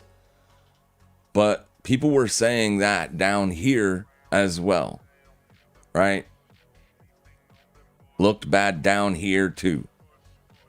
And then boom. So it doesn't mean it's over from here, but it doesn't look good. Take into account the 4-year cycle model, the hash rate coming off the highs, and this stuff here. There's a pretty good case to make for the bearish trade, even though we're in a rate cutting environment, right? Now, the last thing that I would say about all of that is simple. We need gold to come off probably a little bit before Bitcoin would even begin to get bullish again. Because that's also a reason I think why Bitcoin struggled this year, was just because of how strong gold was. Gold was the absolute monster this year. Right here is like basically where 2025 starts. It was an absolute monster. Not quite as big as Bitcoin was on the year gain, but still a monster, right? I think this is why Bitcoin struggled a lot. So if we could see gold continue to pull back, or at least chop for the next 2 months, maybe Bitcoin does stop going down. And as far as risk on, risk off markets, the Japanese yen, because you have to look at them. You have to look at risk on, risk off assets. The Japanese yen looks like it's still risk on. Yes, it's bouncing today, but one day does not constitute a risk off scenario. It just literally means that the yen is pulling back. But it does, it looks good for, the trend is down. It's down. It's not down on the year, but it is down. It's going down. It looked like it was going to break out and be a risk off end to the year, but it ultimately, like I said, when we got that FOMC, not the last one, the one back in September, that's when the yen started to break down. That's when it started to look like risk on, baby. Those are all the reasons why we still kind of have a bullish bias. You're not seeing, you just essentially have, there's not nearly as many people participating in this rally than there were back in 2021. That's a good reason. And then the technical sell signal, the 3-drive topping formation, or the Wyckoff distribution formation, that is up there. That is that. Those two things, not really enough to make me super bearish. For your cycle model, when you start adding it all up, you can make the case clearly. So that's why I was just simply saying the moving average crosses are not guaranteed that you're going to continue to see downside continuation. We've seen, how many times have you seen a moving average cross? Let's take the death cross and the golden cross, for instance. Those are the two most famous crosses. Your 50 EMA and your 200 EMA. Same chart, daily or weekly. When you get the death cross, typically you see assets pop, right? When you get the golden cross, they sell off. It's like opposite of what usually happens. The same can be said for this. But, we're not expecting it to continue lower because it crossed. What we can do is simply say, as long as this cross is in effect, as long as the daily 21 is under the weekly 21, then we know price is weaker. Therefore, we can look to position for shorts on pops into resistance. So if you bounce from down here and trade back up to the October open, that would be a decent maybe place to look for the short. Maybe November's open instead, because it's lower than the averages. So you have two areas, 1, 2, to potentially look to target a short if Bitcoin rallies into the area. So that's all the averages are used for with pros. We don't use the cross to throw on a bearish trade.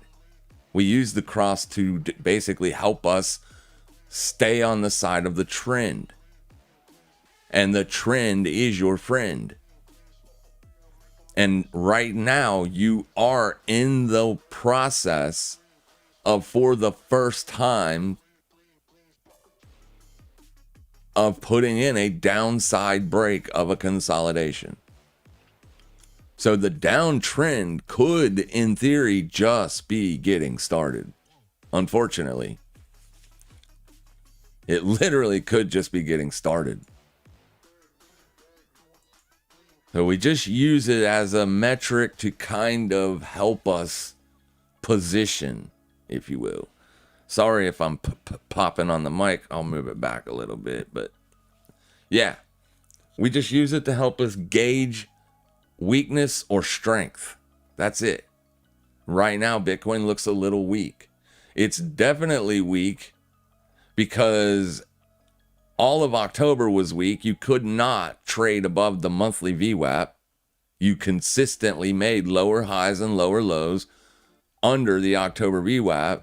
Now we're in November, so the November VWAP is all the way up here. You're still consistently making lower highs and lower lows. So if this trend continues, you will see lower prices on Bitcoin. Right now, the monthly trend is down. Yearly trend is up, monthly trend is down. And since we're near-term traders, we're trying to be positioned based on what we expect price to continue to do in the future. That's all that technical analysis will help us with. It's up to us to mitigate the risk that we put on in those areas. And that's how you trade. You try to stick with the trend, sell into resistance at objective levels, not subjective resistance levels, because subjective resistance levels can get you in trouble. If you test the November open and you reject there, that would be a good spot to put shorts on in the future.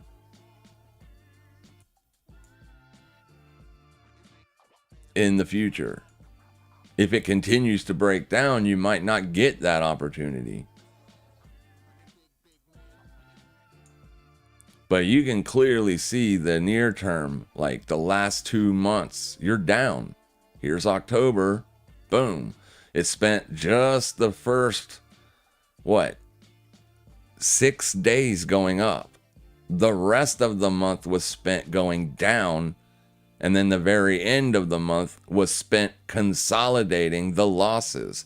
It was literally this move right here that made us bearish.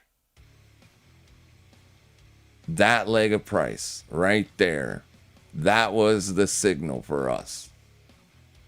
We wanted to see price stop going down here. So price would have bounced into this area from up here.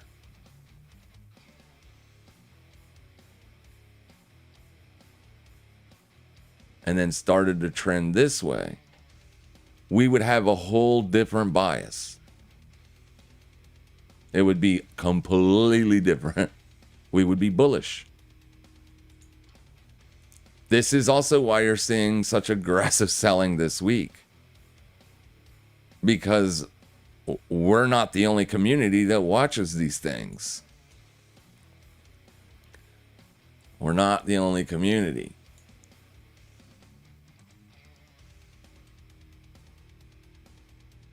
But yeah, these levels that you're seeing on the chart right now, these are going to be very important levels moving on in Bitcoin's history. All of them. Because they could be potential entries for new shorts, or they could be profit targets for longs. Anybody that does buy the October low might take profits at November's open. But right now, we're 4 days into the new month. This is getting a little bit parabolic. If you go back and look at last week, every day last week, every single day was a down day. Even Monday. There's your weekly open for last week. That's your weekly high for last week. Every single day made a lower high and a lower close. Lower high, lower close, lower high, lower close, lower high, lower close. Friday was the first day last week. That was an inside day. That's why Saturday, when I put the video out, I said, watch Friday's high. Because Friday was the only inside day. That's exactly where it traded to, and that's exactly where it reversed. Boom, boom, boom. So it wasn't just me watching Friday's high. If prices would have continued above Friday's high, I would not have been bearish. I would have stopped trying to short it. I mainly like to trade the alts myself because you can make so much more. Like when these things drop, they don't always drop. Like this is accumulation. This thing is making higher lows and higher highs. At some point, it will more than likely reject and drop. More than likely. But it might not be today. It might not be tomorrow. It could be Wednesday or Thursday before it finally is done. So I can lose, $20 here, $20 there on it, as long as I don't exceed my maximum loss, which is $100. Because when I do finally nail the high, I know I will make at least $300. So basically what I do is I will keep trying to short until I hit max loss. Once I hit max loss, I ignore the asset completely. I no longer care about it. I've already hit my max loss on it. Even if it goes without me, I don't care. I'll wait for the next one, the next big mover. There's always a next big mover. Like Jelly isn't even the big mover today anymore. BDXN is up 140% today. Well, it's not today. It's up 140% from where it was 24 hours ago. That's your 24-hour change. It might only be up like 20% on the day, at the day open or whatever. And then you also have this one. 34 million tokens traded today. AIA USDT. Never heard of it. It's up 100%. So you always get big movers. Almost every single day, there is a crypto that is up more than 40%. Almost every day. So don't get too wrapped up on trying to short this one. So set a max loss. If your max profit is like, if you're expecting to make about $300 on it, then your max loss cannot exceed $300. Otherwise, what's the point? You just have to be able to say, okay, that's it. That's all I'm going to lose, because now, even if I'm right, I'm not going to make money on the asset. I'm just going to be break even. So I set my max loss at 100. This way, if I'm right and I make $1,000, yay. But I never exceed $100, because it's easier for me to make $200 on one of these type of trades than it is to make $1,000. But I mean, as long as I keep doing that consistently, I know I make money over time. And also remember, you don't get involved. This one we're getting involved in because of the bearish divergence. That's why we're looking to get involved with it today. The RSI is nowhere near overcooked enough for us to be looking for shorts. We want 95 or higher before we even start looking for shorts on the 4-hour. That is the rule for shorting these maximum gainers. You need to wait for at least a 93, 95 on the 4-hour RSI before you even get interested. Because even getting interested at 95 or 96, it could still take 2 days, 3 days before it rolls over. What it does is they get up and they do this. It's just a slow grind. So right here, my crosshairs are on 92.81. So you would be getting involved here looking for the short. These are 4-hour candles. This thing literally grinded up 2, 3, 4, 5, and then 6 for 6 more 4-hour sessions. That's what I'm trying to keep you out of. If you just keep pressing the issue, you're going to continuously eat stop after stop after stop. And then before you know it, your portfolio's down so much. Now you need a massive win just to break even. So don't do that. Cap your losses. So what I did on this one was I ate 2 stops. When it hit 93, it hit the level. I said, all right, I'm going to try a short when it makes a fresh day high. I did that. I got stopped out.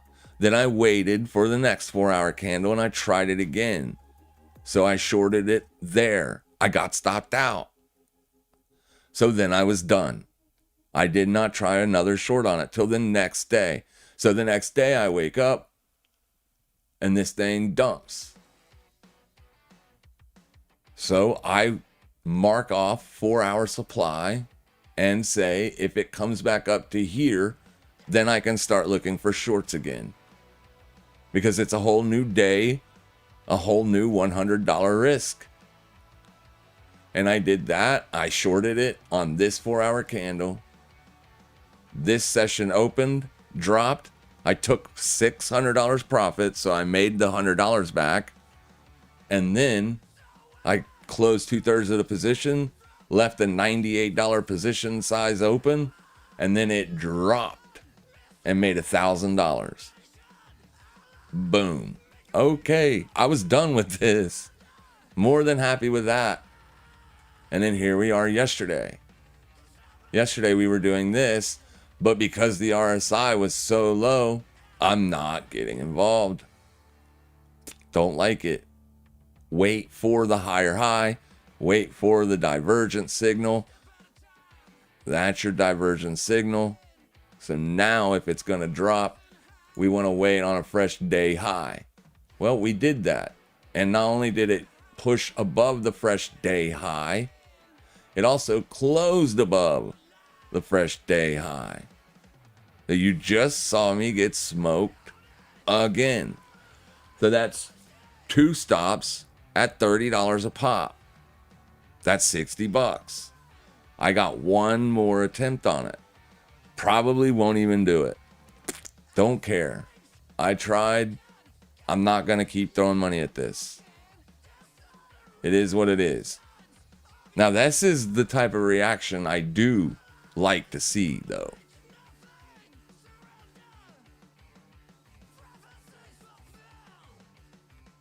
But I don't like this. Do not like that. I want to see on the higher time frames, I want to see bearish deltas. We're not getting bearish deltas. So that could insinuate that you do have fresh buyers coming into this. So you might want to wait till tomorrow, or just wad this one up, throw it away, and then wait till tomorrow and pop up your big gainers list like this tomorrow morning when we come to the market, see what's popping, and then go see if any one of those are providing a signal. If they're not, you don't get involved. That's how you manage risk on these big movers. It's a risky strategy for sure, but at the same time, it can pay off, because every now and then you're going to hit one and make a 40 or 50% drop. And as long as you're trading it with the same size, same position, and all that, you're going to do good. You're going to do good. Here's the Bitcoin short. I promised I would show you it earlier. So you can see yesterday morning, here's my short entry. All I was doing was waiting for a fresh swing high break. Once I got it, we took the short. We threw our stop above the high of day, or this wasn't the high of day. It was the high during the New York session. The high of day was up here. This was your high of day. Actually, that was your high of day. Damn. But anyway, that was the entry for us yesterday. So, yeah, that's not a great close. That's a 4-hour close below the liquidation. So this was the wick that caused the liquidation. That literally means, wait a minute, no, this ain't right. These times are not right. Look at what time this says it is right now. It says it's 1700 hours.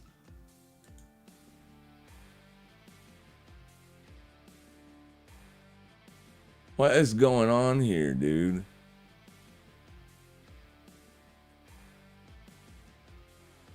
They're not even in alphabetical order. Are you kidding me?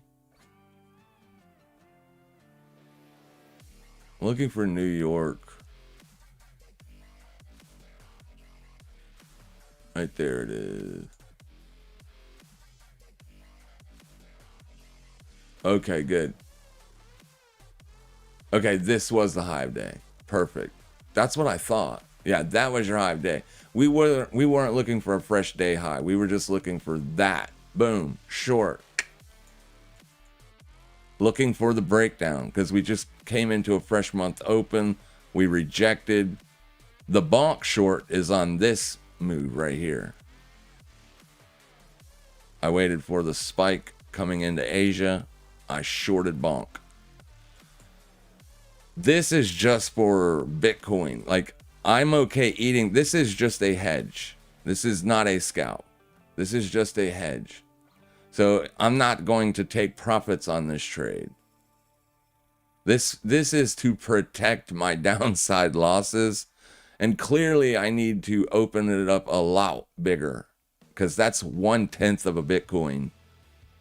I need to be holding a lot more than that to keep my long-term holdings good on Bitcoin.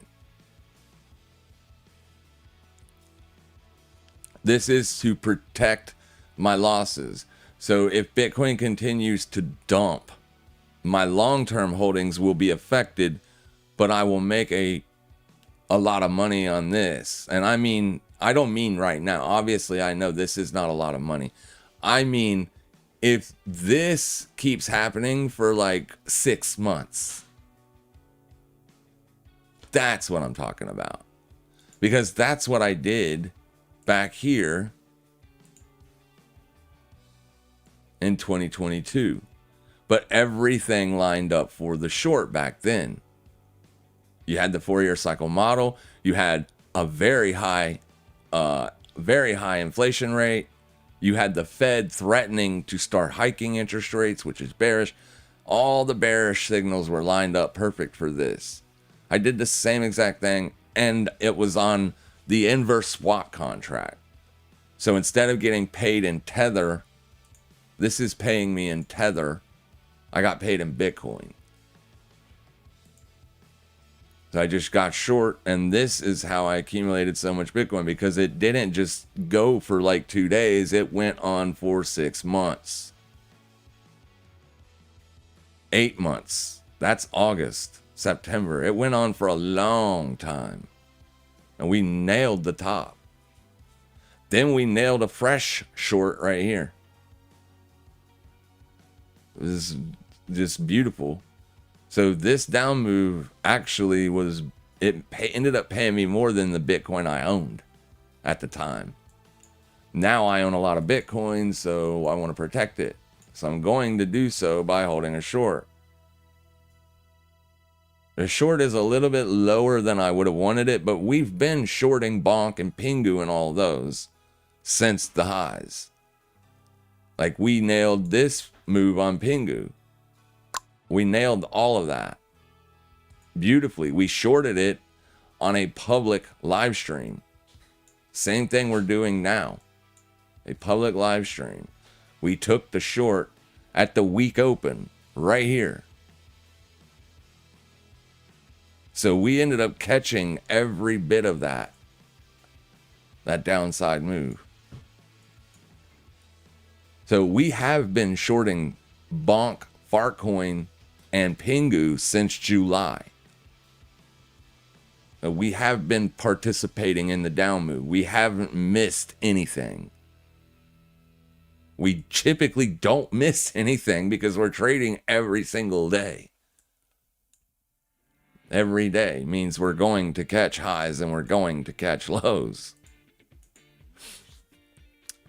Looks like a bit like inverse head and shoulders.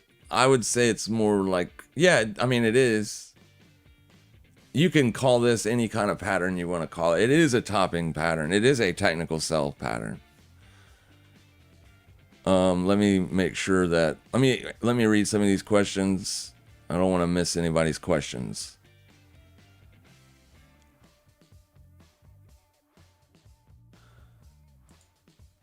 Look at that thing go.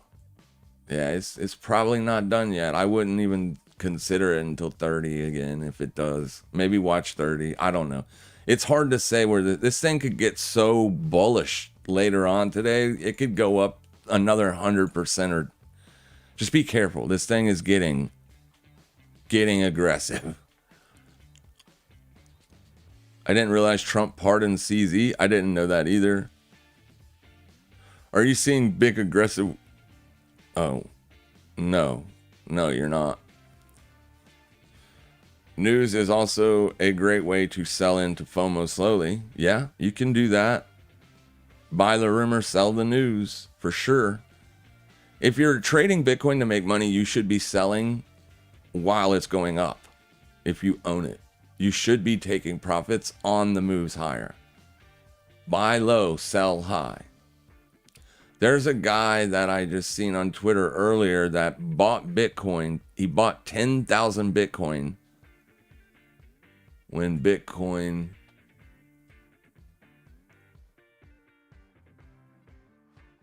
he bought 10,000 Bitcoin at $1.54 14 years ago. He sold it today for $1 billion. That, my friends, is a trade. Holy shit. Dude spent $15,000 on a trade and made $1 billion. Turned into a billionaire in 12 years. Crazy, but awesome. AlmaVest still handing out loans though. Didn't realize they had any money after FTX. Don't know anything about that either, my friend. I don't really pay attention to a lot of that stuff because I do pretty good just doing what I do. Wrong screen? Yeah, it was the wrong screen, Steven. Thank you. I noticed it, but I was a little bit late, but I did catch it. Very interesting retail options volume on VIX. I didn't know that. Yeah, I didn't either, and that's why I was concerned and discombobulated that day. I was like, what's going on? Why is the VIX exploding up to 30, but risk is only down 3%? It doesn't make sense. A 30 VIX is a very volatile VIX. The VIX has literally been very volatile all year. But that's not normal VIX price action. It's extreme.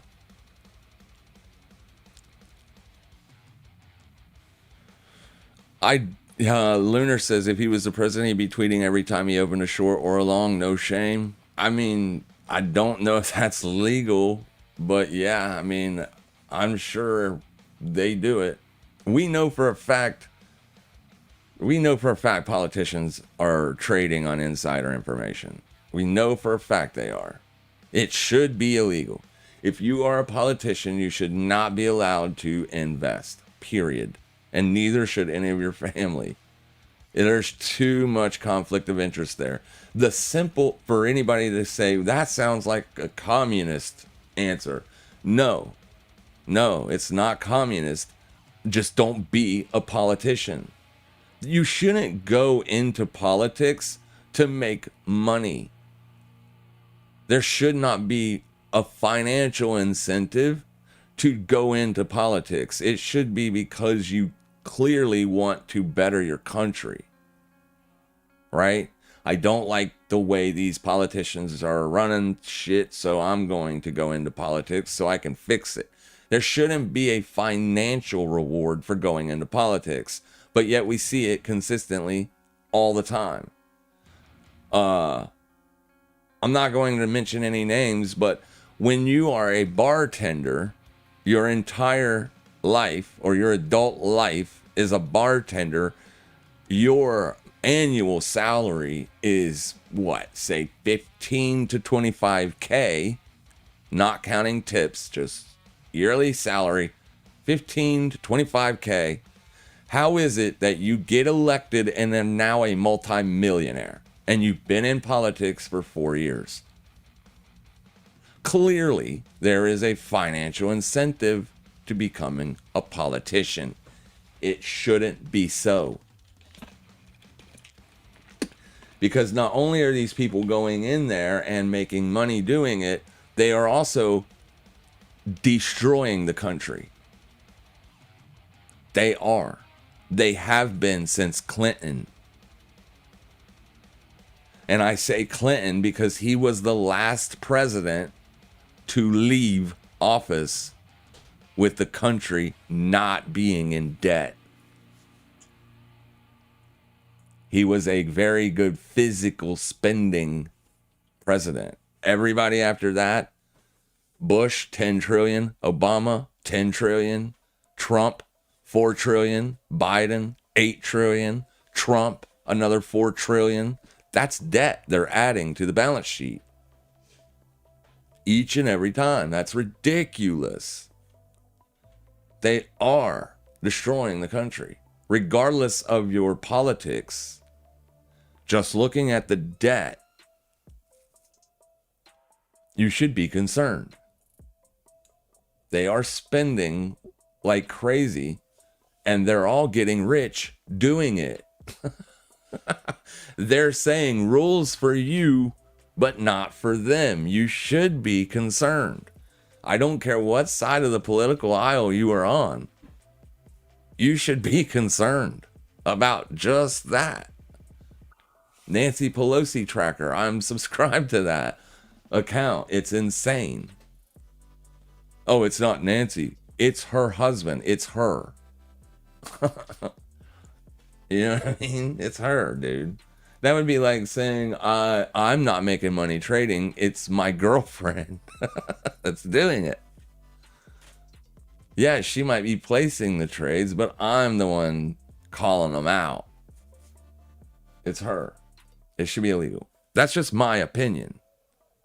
It is. I still believe and fully appreciate and love the free market capitalism. I love it. I just think it should be different when it comes to politicians. I think they should have a different standard. They should lead by example. I have no problem with politicians making a fortune and then using that fortune to get into politics. Can't really do anything about that. Making a fortune is the American dream. That's literally why everybody comes here. Opportunity. But yeah, I think it's illegal. So if you ever do win the president, I'll delete that comment for you. Hit me up on my Insta, or I don't have an Insta. I was joking. I'll remove that comment for you. I'll scratch your back. If you are president, you are already set for life. No need to get impeached. Yeah, like Trump. I like Trump's philosophy. Like, you don't have to pay me, but that's also kind of scary and dangerous. Can I take a look at ICP and Mara? Absolutely. Notice my my subliminal messaging there. ICP, Insane Clown Posse coin. All right. That's just an inside joke. I know it's not Insane Clown Posse, but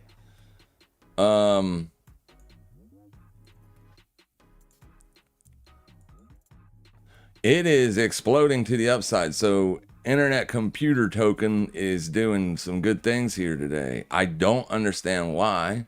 It's not up like 100% because it's not on our gainers list. Let's go see where it is.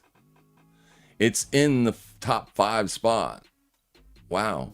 1, 2, 3, 4. Yeah, it's in the top 5. It's up 43%. That's its 24-hour percent change. It's up 48% at the highs.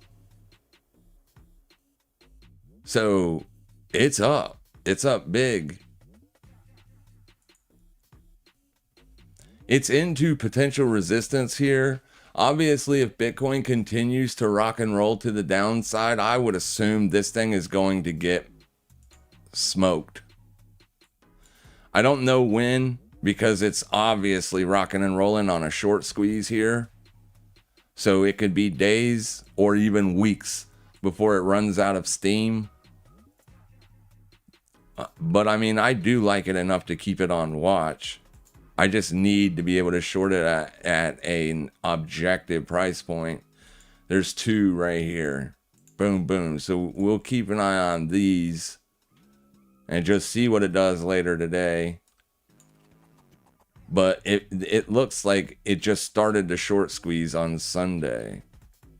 Sorry. So it started squeezing on Saturday and it's still squeezing into Tuesday. So the squeeze might not be done. Is there news on this? Is there something causing?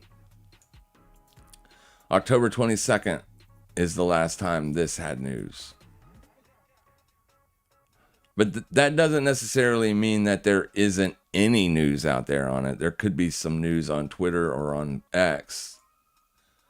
There's no headlines today.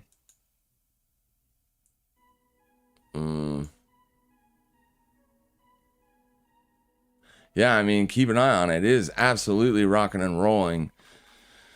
Roaring to the upside. Mara probably not roaring to the upside. Or Mara's probably getting beat up. It is. It looks just like Bitcoin. There's the big beat up, and it's just been making lower highs and lower lows ever since. Generally speaking, these things do what Bitcoin's gonna do. I kind of thought Mara was going to experience a short squeeze because it did have such a huge short float on it.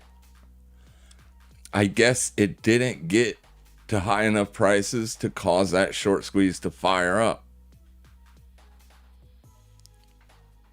I really honestly thought it would, but it didn't. So Mara hasn't, it did make fresh yearly highs, to be fair. But it's doing the exact same thing that Bitcoin is doing. So I would anticipate this doing or continuing to do the same thing Bitcoin does. Only a little bit weaker now. And the reason you're seeing miners losing that alpha, why aren't they going up? Like Bitcoin made fresh all-time highs. Why not Mara? Well, because now you've got ETFs and MicroStrategy, 5 different MicroStrategy products to participate in the Bitcoin volatility. So people left Mara and started to buy into those ETFs and those strategy products. Hence, more weakness on this asset than Bitcoin had. That's why I was telling people all year to be careful anticipating the same amount of volatility that you used to see on these, because there's too many new options for people to get in on Bitcoin. And you're seeing that now. Take into account that miner fees were reduced at the last halving. It's making it more and more difficult for these people to make money. That's also going to hinder their stock prices. So if you're a long-term holder on Mara, I would say it'll probably be okay. It just depends on where that entry is. Where are you holding it from? Obviously, if you're holding it at $6, good for you. If you're holding it at $50, you should bail, because it probably might never see those prices again. It could, but it could also not. There's a lot of things going against miners, hash rate, everything. So miners are going to struggle, especially if Bitcoin is struggling. So hopefully that helps. Check out Uranium Miner ETF. Also look up Uranium, FXCM, CFD. Yeah, Uranium did very, very good this year. It sucks because I had it on watch and I never seen it break out. We were actually watching it last year, looking for the breakout to happen last year. It didn't. Last time I looked at Ure, it was pulling back under $30. I was like, damn. But obviously, I wish I would have been paying attention to it month by month, because we would have gotten in on this. We would have.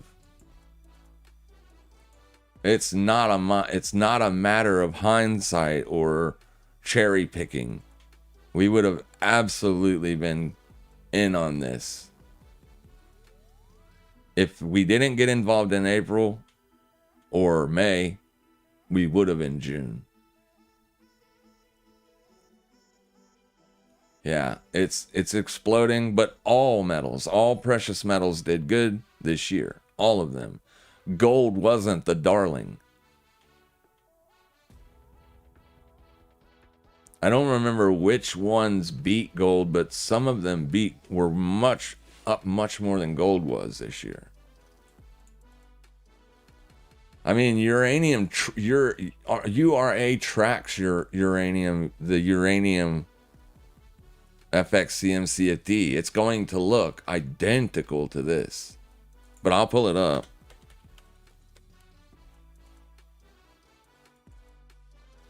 Yeah, it looks identical. Yeah, almost everything set the low in April. That's why I mean, like, we would have probably got involved. It fell off the watch list and I never pulled it back up until it was too late. It was already breaking out. That's why setting alerts is so crucial. You should definitely set alerts. Not setting alerts keeps me out of so many trades that I could have participated in. It's crazy.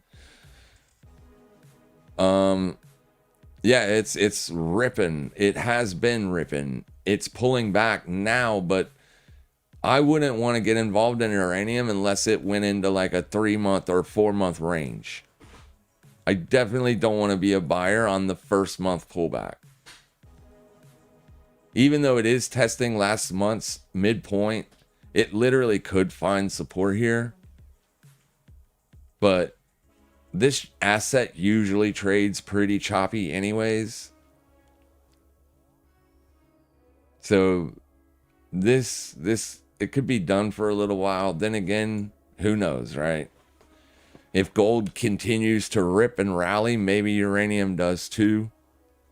Obviously, I don't like uranium because it means if there's a bid under uranium that people are building weapons they probably shouldn't be building.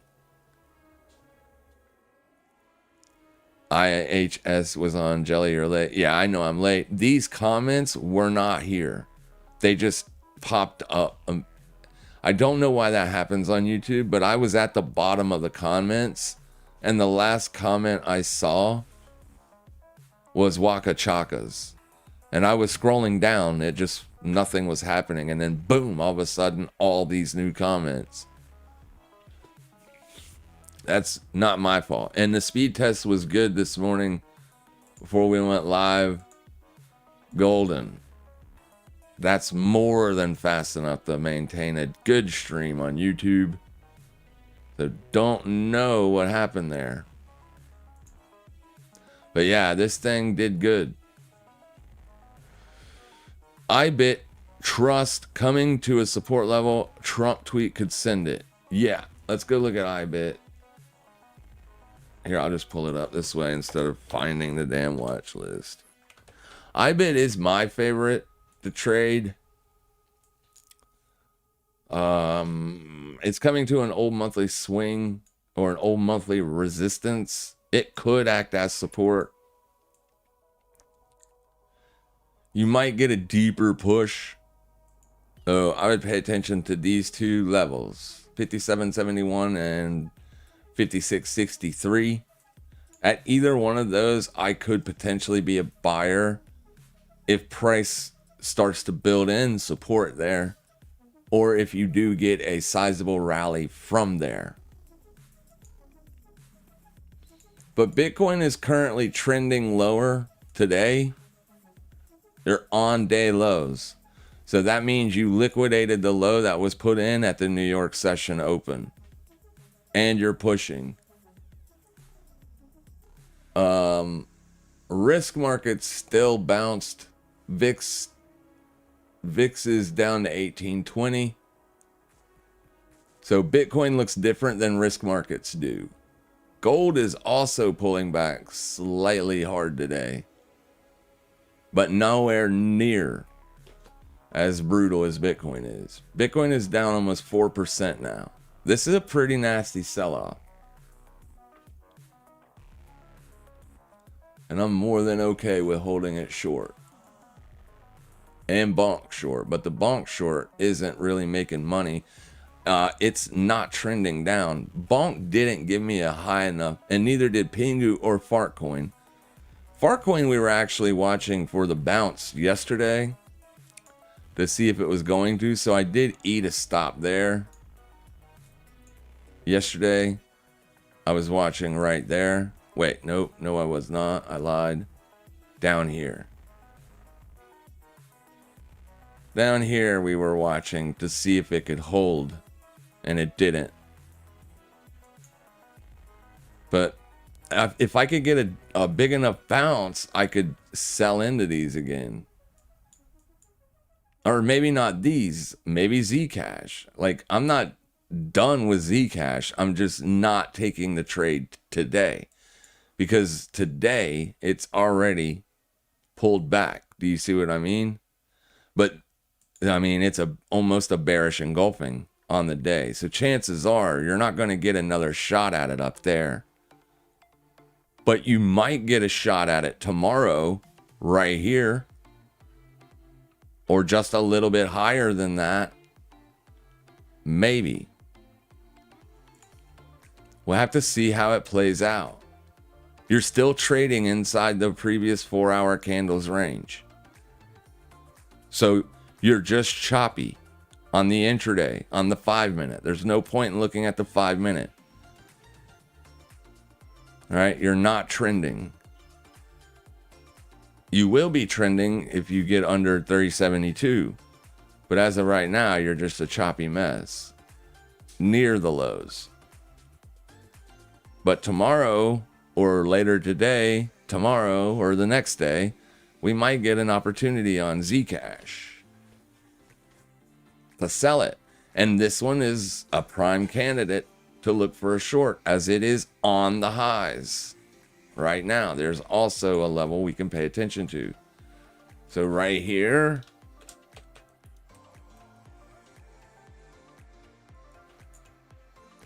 and then if we get this going, boom.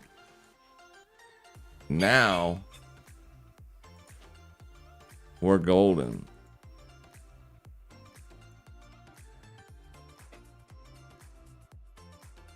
So now we have an area to watch for a short entry.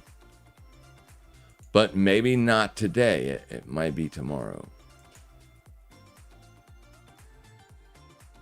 Oh my goodness. Yeah, that looks good. Not quite up at 30 yet. But big figure coming. Big figure coming. 30 is the next big figure. I don't know if I'd want to get involved on anything under 30 cents. There's nothing up here. You're at all-time highs. I would almost rather... Okay, and another thing on jelly the other day. I don't want to keep bringing this stuff up, but it's important. It will help you. Like, you don't want to start looking for shorts until you start to see a big volume spike. Right? And then this day, when it was trading back up into here, the point of control was right here at 15,643. So you had 2 points of control here. So that told you that you didn't know if it was buyers or sellers, but what you did know was more volume was traded at that point than anywhere else. So that was a good place to look for a short. Right now, you don't have that point of control all the way down here. And you're not really seeing it build up here. It started to build right here. You can get an exhaustion move without having a point of control up here. But it's just another thing to add to it. If tomorrow if it does continue going up all day and tomorrow it's sideways all morning and there's 2 points of control, another good area to start looking for the short. But not a whole lot of stuff happening up here. Crazy, crazy, crazy. These things can be crazy, man. But yeah, I like Zcash. If it can reject the weekly open at the weekly VWAP, I can look for shorts there. Keep Zcash on watch. It's strong, so obviously it's not a great short candidate. But if crypto is done for the rest of the year, if it's going to be a bear market in crypto, then I figure at some point Zcash will participate. It doesn't have to, but it might. It's definitely something to watch for an opportunity. But yeah, IBIT, back to it. Where did it go? Here we go. So it's going to do the same thing as Bitcoin, but IBIT has the best liquidity, and they have good liquidity, probably not the best liquidity. I don't know. That's not a factual statement. What is a factual statement is they have weekly options. Right? So BitB and IBIT are the two best assets to look at for options if you're trading options. But yeah, it just tracks the spot price of Bitcoin. So you kind of need Bitcoin to find support, as well as these two things. And it is possible because it's the same swing low. The June low is down there. That's the next liquidation point. I'm not saying it's going to go down there today. I don't expect it will. I'm just saying the next monthly swing low is all the way down here. It could find support anywhere in here. So if you're watching IBIT, you can also watch Bitcoin, especially on days that IBIT isn't trading or pre and post market, right?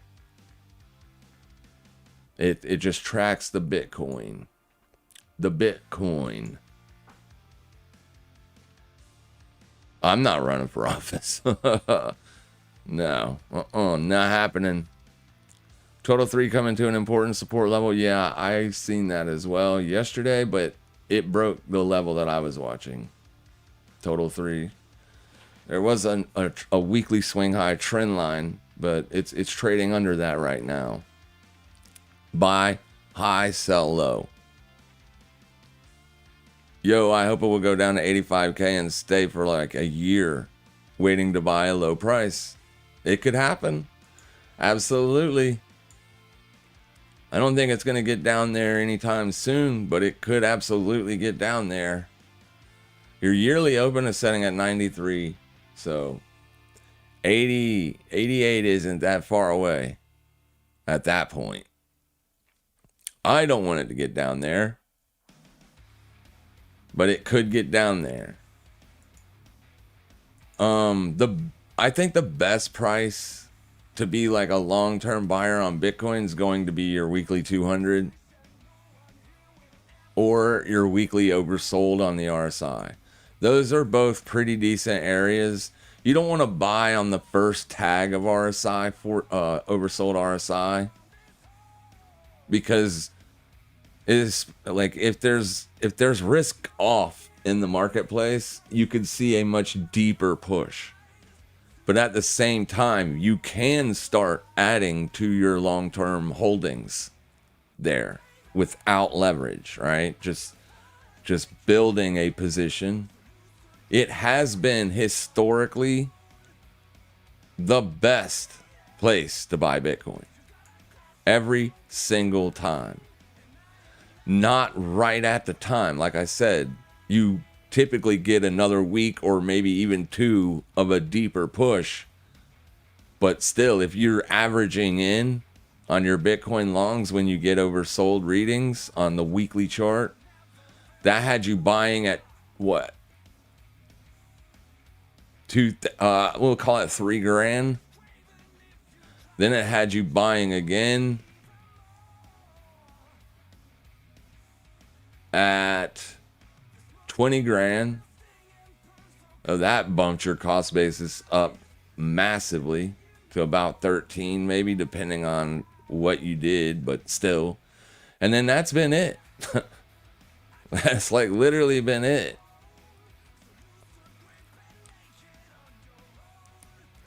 So since 2023 started, look where Bitcoin's traded to on the RSI. Like roughly about 44. Why is this not telling me that?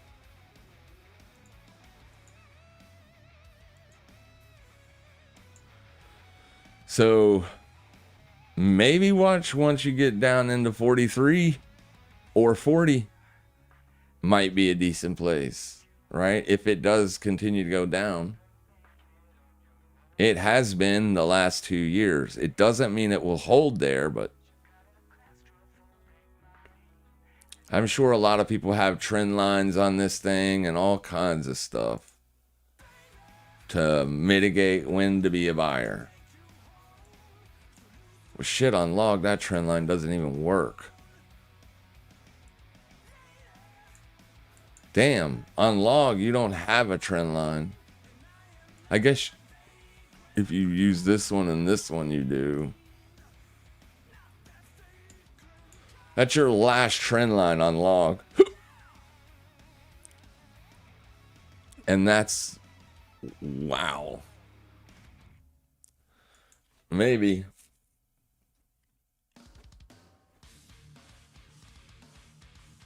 I don't look at trend lines. I like looking at it like this stuff. This stuff right in, that's, yeah. You want to start adding to your position on your Bitcoin holdings, that's where you should add. Oversold. 40 if it rejects, right? You can buy a little bit of Bitcoin if it tags the 40 and then bounces. And buy a little bit of Bitcoin. Give it another week. See what it does next week. Maybe buy a little bit more. Just make sure you have a stop situated. So that way, if it does ultimately roll over, you're going to be just fine. If you're not holding shorts already. Everybody that's been trading Bitcoin for more than 3 years, if you've been a Bitcoin trader for more than 3 years, you should have a short open on something. You should always be ready to put shorts on to protect your gains. But I'm sure a lot of people want to see it much lower so they can buy it as well. You're not alone. They are attempting to limit the spot price on uranium. Suppliers are citing serious supply concerns over demand skyrocketing. Why is demand skyrocketing? That's concerning. I could understand if there was like this huge surge of nuclear power plants and whatnot, but that's not happening. It's very concerning when there's huge demand for uranium, to me. Just, it doesn't sound good to me. I know there are other applications for uranium. It's not just for power plants and bombs. But, I mean, those are the biggest. Those are the two biggest uses of uranium. Spot heavily manipulated. So is a gold. Like, I heard a lot of people say that about gold and silver. Back in the day, a lot of manipulation going on there. But don't worry about manipulation. You can trade with it. You can spot it. You can see when it's happening, usually. Usually. Not always, but usually. And even if you don't catch the outright like low or high of the manipulation, you can still get involved with it if you if you catch it in time. But yeah, any like cryptos are heavily manipulated because they're the Wild West. Nobody's regulating these. Like the US can't regulate companies that aren't in the US. And this is a meme token.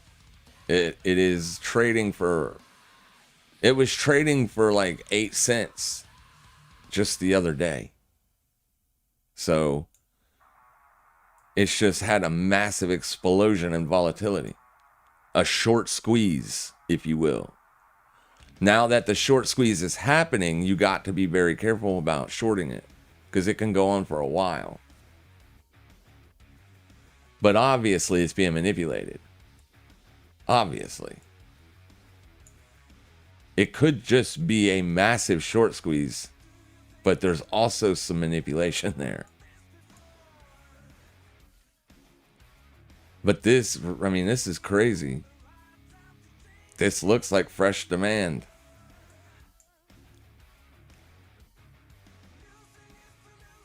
Oh, it's going bonkers. And what's even scarier is it can continue to go even more bonkers. It's still not leading the day. It's starting to get really volatile now. These are the kind of candles that will kill your account if you don't have a stop. That one candle is a 14% push. That's devastating to a levered up position. Devastating. Bear market might be starting, honestly. The correction can be 50-60% from the 125 level. Yeah, it could be. I don't know if it would be the first time ever that an asset class went into 2 bear markets in 1 year. It would be a very low odds. The odds are less than 5%. When you get a bear market in 1 year, that you get another bear market in the same year. The odds are less than 5%. Which means there's a 96% probability that you won't get another bear market. So I'm not saying that it is impossible to see another bear market this year. I'm just saying the probabilities are not likely. Now, with that being said, the point at which you classify Bitcoin as a bear market is subjective. For the NQ and the ES, it's 20%. Well, Bitcoin right now is almost at 20%. It's like at 19%. Right now, it's at 19.16%. So you're less than a 1% move away from subjectively being in a bear market. I use 30 for Bitcoin because generally speaking, when Bitcoin's down 30, risk markets are also down massively. Usually. And they were back here as well. So back here, you hit 31%. So you hit bear market territory in here on these lows. But you didn't spend very much time in bear market territory before the buyers showed right back up again. And that is this exact same thing that happened with the S&P. You hit bear market, territory, but you could not close in bear market territory. So Bitcoin is definitely saying something is up, right? Because S&P is just not down that bad. Something else is going on with Bitcoin, for sure. You can say it's the 4-year cycle model. You can say it's a lot of things. You can say it. We don't know objectively what it is, but just be prepared for it. Just be prepared for it. Like that trade's almost making $600 right now, the one we put on yesterday. So if it continues going down, it's just going to make more and more and more money. And for whatever reason, risk markets are disagreeing. IWM is down a little bit more, but just a little bit. Down almost 5% on the lows.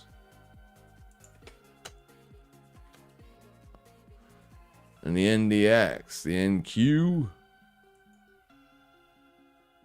2.3%. I don't know. I mean, is it the hash rate? Is it the 4-year cycle model? We can speculate as to what it is. The 4-year cycle model is going to be the best or the most spoken about. Like, for sure. Definitely. More people are going to consider that the reason. And if you do get into 30 and 40 and 50% down, I will say they were right. I just wasn't expecting it because of the ETFs. But $100,000 per token is a hefty amount of money to pay for an asset that you can't physically touch. It's weird. So Bitcoin to me is just expensive.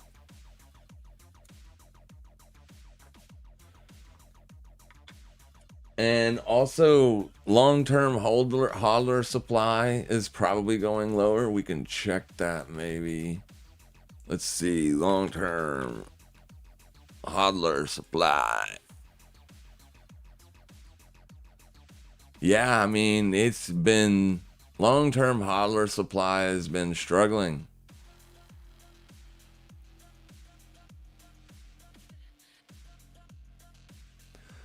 It's literally been going down.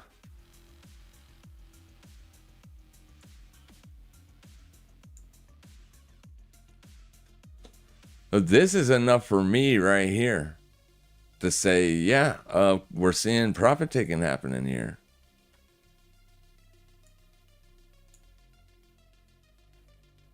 And we've been seeing profit taking happen since June.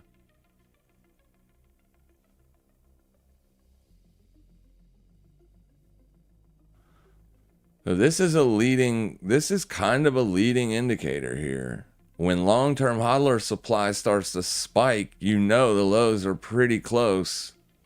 Or at least you did back in April. This is a free website. You don't need to pay money to look at this.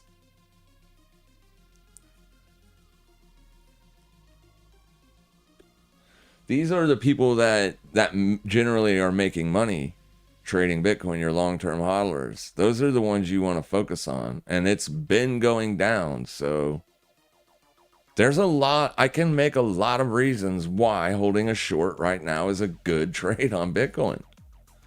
That's why we're short. But just looking at price and price alone tells me I want to be holding a short as long as the 21s are crossed.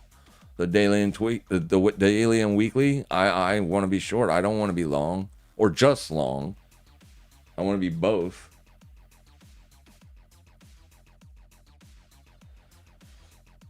So when do you close the short? That's a good question. When do you close it? When do you try to maximize your returns? I'd say if that long-term hodler spot starts to bounce aggressively, that might be a good time to start looking to take profits on shorts. If it starts to aggressively bounce, it's a free website. Look into Bitcoin Bitcoin Magazine. Here, I'll put it in the chat. That's a good indicator to look at. And it's free. Free data, free on-chain data, important on-chain data. There's some nuance with it, obviously, but if you look at the whole chart, like the lifetime,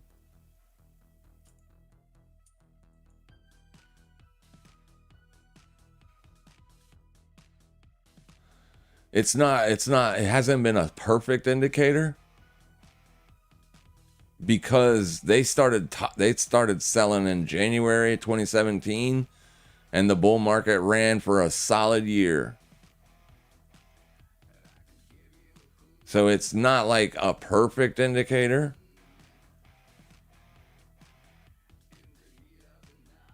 But it's a decent one. Oh, you didn't even get a spike here. But that was at the highs.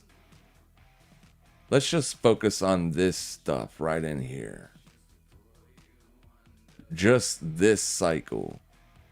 Basically all I'm interested in. Well, shit. Give me the whole... Thank you.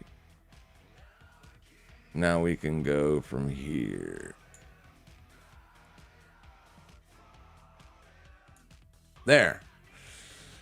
That's so weird. Anyways, well, to be fair, long-term hodler supply was not a good indication to get out of a short back in the last bear market.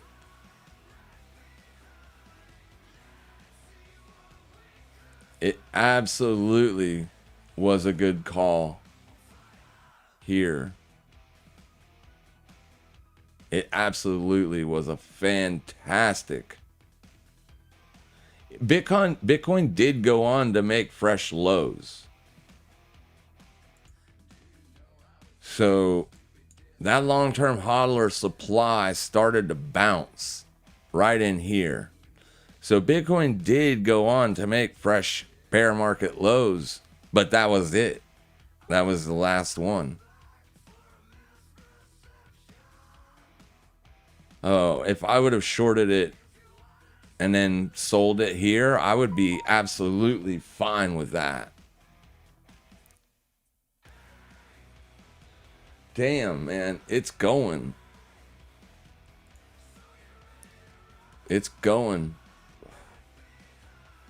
Going. Come on, give me a retest of the weekly open. Oh my God, that thing went all the way up to 45. It's probably done now. Don't mess with it though, guys. You're going to get ran over. It's moving so much. It's at the midpoint of the 4 hour. You can't get involved here. It could bounce back up to here. I don't know that it is going to. I'm just saying these moves are gigantic.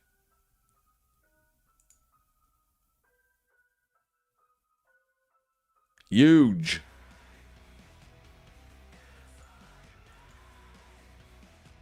Huge moves. ETH and Litecoin. Yeah, let me make sure in the bear will be, okay, 2026, not 2025. Could be. Absolutely could be. We're in Q4. We're in Q4, so the bear market could absolutely happen next year. All right, so Ethereum looks exactly like Bitcoin to me, only weaker because here's your year open range. So Ethereum is weaker than Bitcoin right now. If you were to say Ethereum is up on the year, it is only up on the year by 2%. So it is weaker than Bitcoin. Ethereum had a nasty day yesterday. My advice is to do the same thing. Now, at least on Ethereum, you're testing the 200 simple on the daily. But there's so much bearish momentum right now on both of these things. You're down almost 6%. Tau is down 15%. Fartcoin isn't down, but 7%. Like Ethereum's almost down as much as Fartcoin. That's odd. But still, they're starting to cook with grease to the downside here. The next level to watch for an Ethereum bounce is going to be $3,330. If it doesn't bounce there, there's going to be concerns. You've got two levels for a bounce to occur. Your daily 200 simple and the year open. The year open's huge. It's also going to be a fresh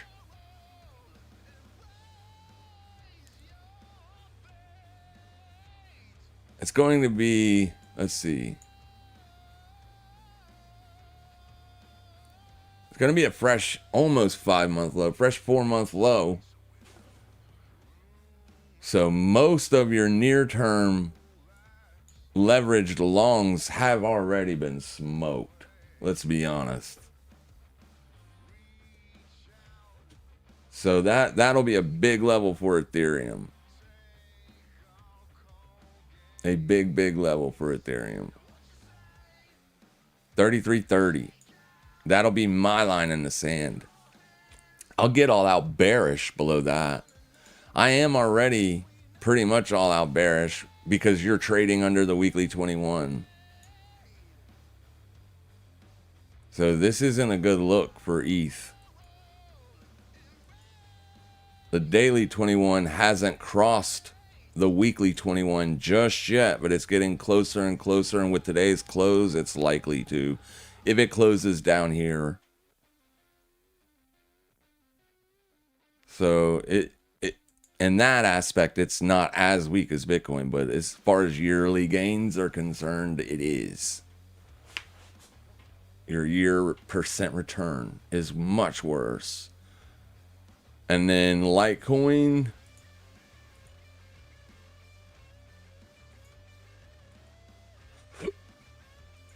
Litecoin is already red on the year.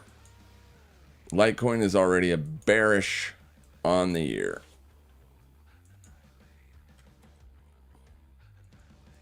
Not good.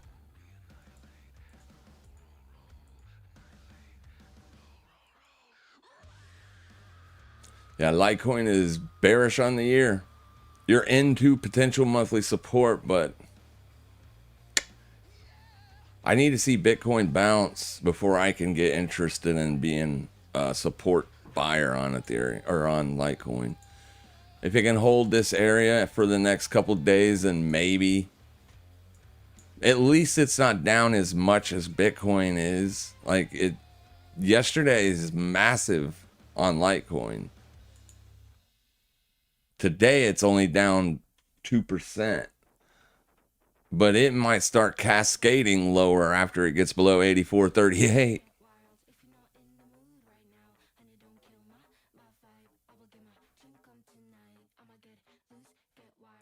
We are seeing risk markets roll over at Monday's low.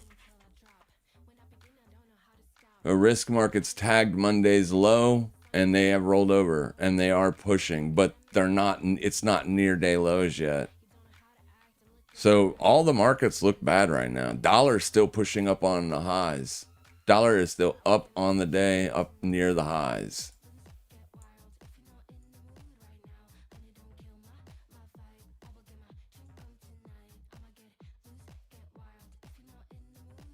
Here's that trade. Short euro, looking for dollar strength right there. So we've been short euro for a couple days.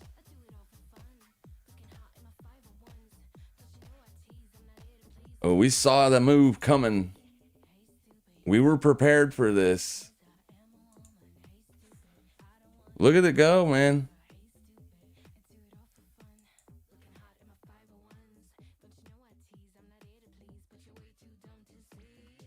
I'm kind of upset that I wasn't able to get in on adding to my bonk short, but it is what it is. Bonk still isn't dropping, but it's starting to. This wasn't a big enough bounce for me to get, because it would have lowered my cost basis significantly. That's why I'm hoping ZEC, at least, it doesn't have to come all the way back up to the week open now, for me. Let's see what we're working with here. Yeah, I could take a short on ZEC if it fails here.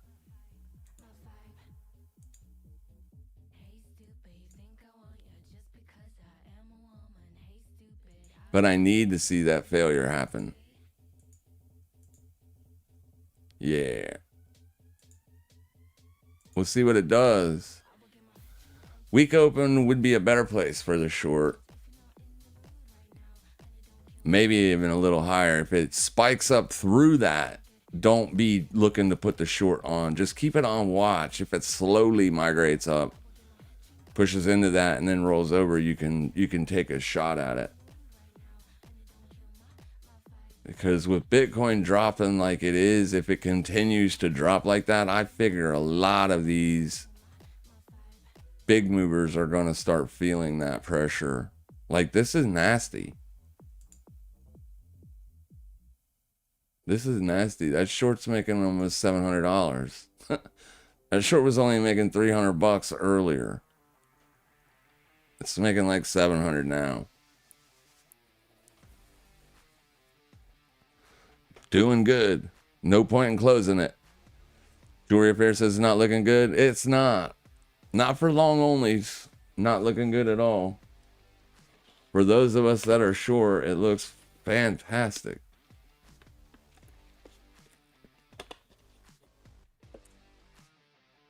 Looks just fine. Could this be a rotation to alts? I don't know. I would only suggest that if dominance is getting cream pied. It's not getting cream pied. So the fact that Bitcoin is so weak today, this should be going down hard, much harder, for it to be suggestive that alts are going to be strong. Now, that doesn't mean it can't be happening right now and into tomorrow and whatnot, but right now it doesn't look like it. You don't have to look at Bitcoin dominance. You can, for altcoin strength across the board, total 3 is the best chart. It takes out Bitcoin and Ethereum. Now, with that being said, those are the only 2 that aren't in this. So all of your, like Tether and all of those stable coins are all in this too. So the stable coins can affect what's really going on. So another chart that you can look at is others. Others, just type others. It's the top total crypto cap, excluding the top 10 market caps. So basically, it gets rid of the top 10 market caps. So here is your crypto coins, all of them, right? See how big the Bitcoin market cap is? That's going to massively affect your alt space. So if you get rid of USDT, Ethereum, Bitcoin, damn it. Binance, XRP, Solana, USDC, Lido, Tron, Doge, Cardano, the top 10. You get rid of those, all of those, then it shows you what the rest of the crypto world is doing. That's others. So if what you were saying, like, we would see that here. If what you were saying, like, is this a rotation out of Bitcoin into alts? My answer looking at this chart would be no. I would simply respond by, this is a crypto market wide sell-off. because here is Thursday, Friday. So at least on this day, you were an inside day. Last week, Bitcoin was down. Bitcoin was a downtrending day on Wednesday. The only inside day that you had on Bitcoin was Friday. But other than that, this chart looks identical to Bitcoin, and this is excluding all the top 10 alts. The top 9 alts and Bitcoin are excluded. So this is all the rest. It looks exactly the same as Bitcoin.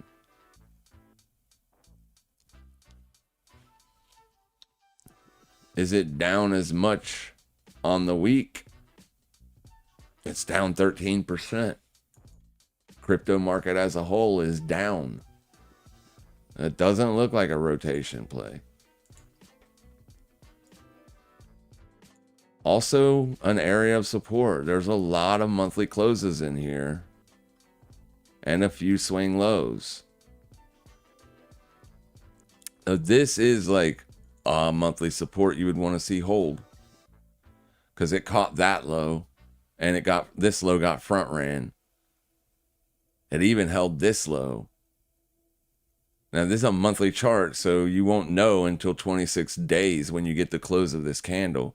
But at least you can look at this line and treat it as like the line in the sand. If you're trading under this area, then you know there's not really an altcoin rotation happening. If Bitcoin continues to trade lower, but others stays above 218 billion, then you can say maybe there is a bit of a rotation going on. So that's one way you could look at this chart and come up with that answer.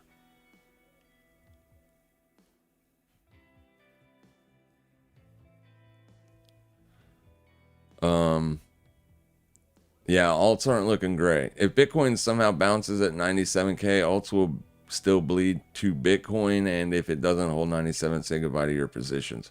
I own 0 alts. I only trade them, guys. I do not own any. I do not own any altcoin.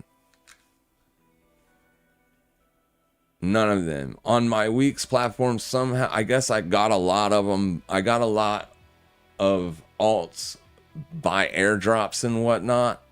I sold every one of them. I know some of them can pump and things like that. And I'm more than okay with, with them pumping, but I don't own any. I think the majority, there's only going to be a few of them that ever really make it long term. So in my opinion, the best way to look at an alt is its technology useful, and is it going to be useful in the future? If so, then you can own it. But if it's something like Bonk or Fartcoin or Pengu, the only reason to own those is for speculation value. Like you're literally owning it, simply expecting it to have a 10x or 100x pump. And in that scenario, you're not going to own enough of it to matter. I mean, you could put a little bit of money on them, but just owning them, I don't see any point. And unfortunately, there's a lot more people starting to look at it the way I look at it. Like Fartcoin is literally just a speculation vehicle. Bonk, Pengu, speculation vehicles only. I love trading them because they offer up 5 to 10% volatilities inside of a daily range. They're fantastic trading alts. Love trading them. And they're volatile. They move a lot. So I like them. But I would never own it. I only want to own assets that appreciate in value over time. Those are the assets you want to own. Appreciating assets. Not depreciating assets.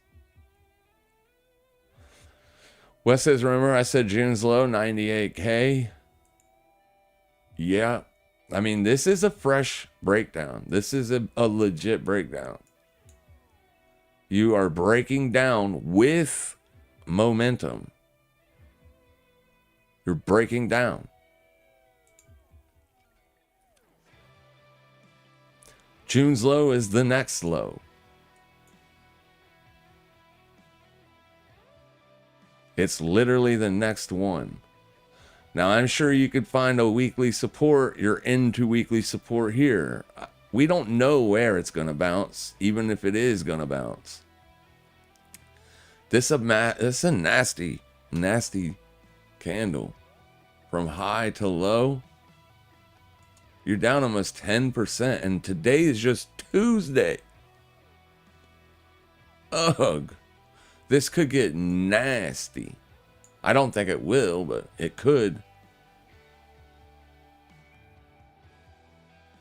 Is there news going on right now that we're not knowing about here? Probably not. I'm not going to be able to find it even if there is.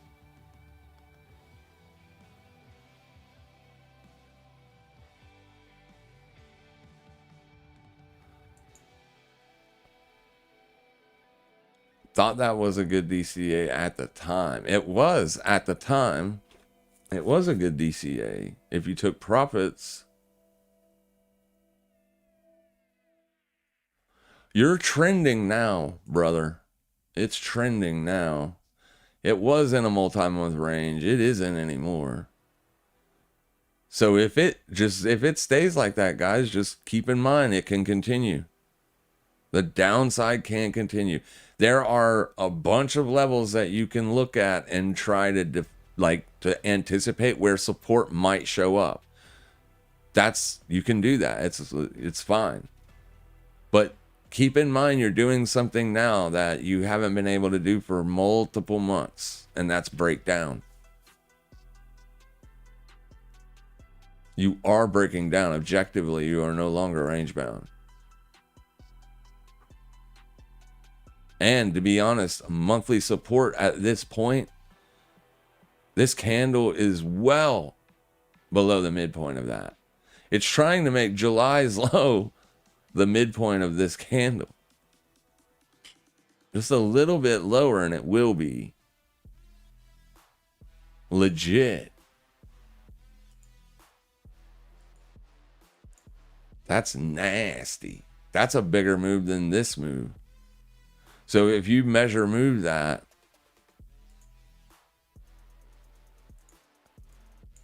and put that on over here, like you're getting into crazy stuff here. Don't fall for these big 5-minute spikes. That does not mean this down move is over. You're starting to get into volatile territory here. You're almost down 5%. I would not be interested in buying for a dead cat bounce, because that's what you're doing. If you're trying to buy the day low, you're trying to buy a dead cat bounce. I'll tell you where a dead cat bounce, best dead cat bounce will be. 38.78.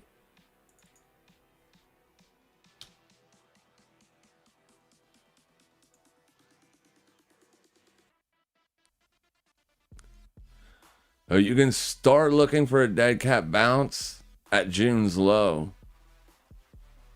And then the 3 standard deviation move would be almost year open. So if you're dead cat bounce trading, wait for almost June's low. 1 standard deviation, or at least the 14-day trailing average.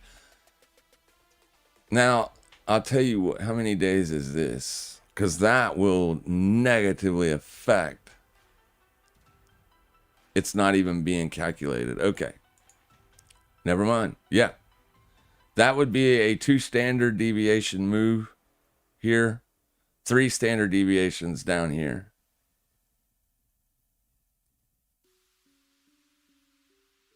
Or another way you could do it is you could put on one of these and just copy. 3,800.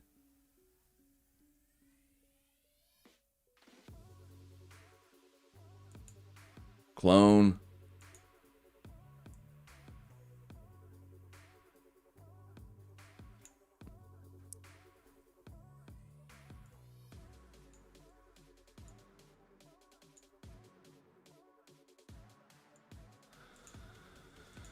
And then clone.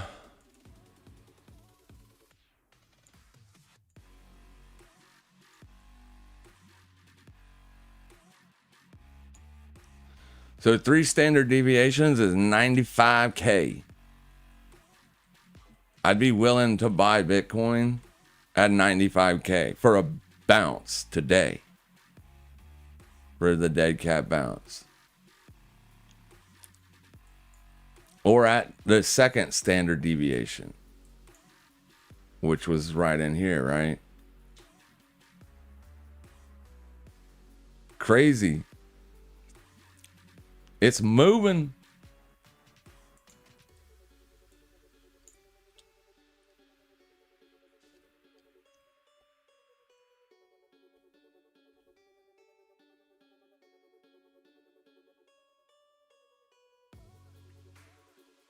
Damn.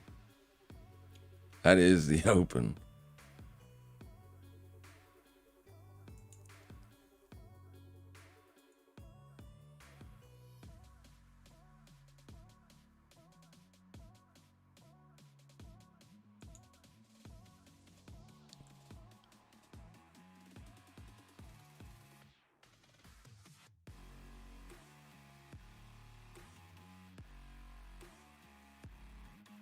A 99 would be my first shot for a dead cat bounce. Not here. Even if it reverses here and goes all the way up today, I still wouldn't be interested in it. But I would definitely be interested in maybe trying to take a dead cat bounce scalp at 99.1 and then again down here at 95. That would be a nasty down day though. You'd be down multiple, like 10%. Yeah, you'd be down much more than 10% in one day. That would be nasty. More than likely, this is it for the day. As long as nothing super negative comes out. Let's go check one last thing and we'll get ready to wrap this up. Because, I mean, what else am I going to do? I'm holding the short. It's up nicely. Okay. Look at that.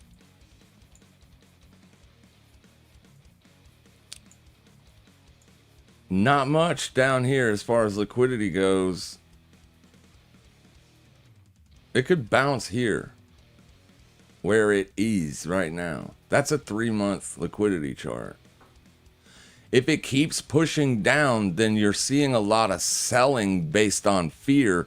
And in that scenario, the best thing to do would be to wait for a 3 standard deviation move. If it continues to push into this dead space. Because that means A, stops are getting hammered and people are bailing. They're hitting the sell button as quick as they can get their fingers on it. And you never want to buy in that. Ever. This is going to... see this... You got to get all of this gone. And then the move... If you did that, like if this red line gets all the way to here today... I would say then you would see a massive move lower. That's when you want to try to pick it up. When it's getting on that, like, beyond that 3 standard deviation move or into that 3 standard deviation move.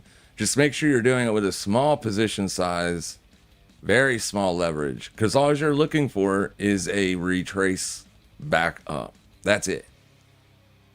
This thing is getting pegged down in here, right? It's almost pegged.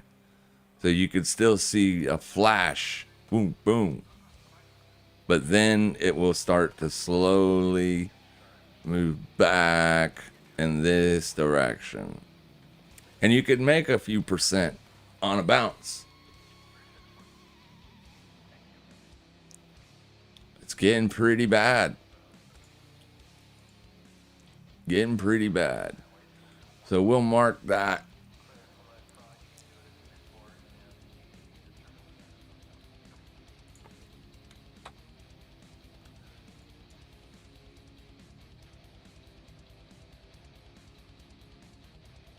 We'll mark that gray.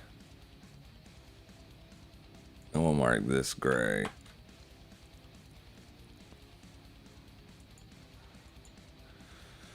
Yeah. People will be crying if it gets down there. Wes is secretly controlling things. News tomorrow. Yeah, there's news tomorrow. We got BOE interest rate decision. It's not New York news, but ISM services for New York at 10. You got non-farm payrolls. You're going to get 2 non-farm payrolls this day. So Friday is going to be huge news. Wait, is the government even open yet? Are we for sure going to get non-farm payroll? We don't know. But yeah, big news this week. Don't forget, guys, the fake alien invasion shit is coming in 2 weeks. That will be the low for that dead cat bounce to come. Are you talking about AI Atlas? When it comes to alien invasions, have you guys seen that picture that was taken in Scotland? The one where they released the image. I can't remember the name of the town. That one looks legit. The fact that they tried to cover it up, then they released it, then they covered it back up again until 2057. Oof. I mean, the picture's out there, but there could be a logical explanation for it, but I don't have one. That thing looks legit, dude. That looks like a freaking alien spaceship. I can find it for you if you got time. I got nothing to do, but I do want to get off here. I got to get something to eat. Let me find this, and then we'll wrap it up. Speaking on alien invasions, I just watched a video on it yesterday. I don't know if I'll be able to find it. That's a cool video right there, too.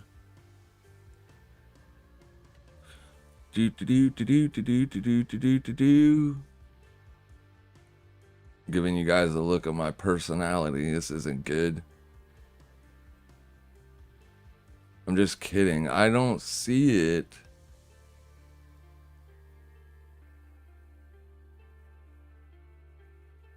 No, it didn't keep it because I usually watch Asmon to get my news in the morning, first thing in the morning, just to see what's hitting. And then that alien invasion video would have been somewhere in here. I didn't even watch that video.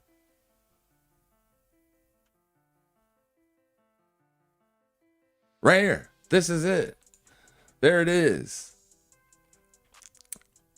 42.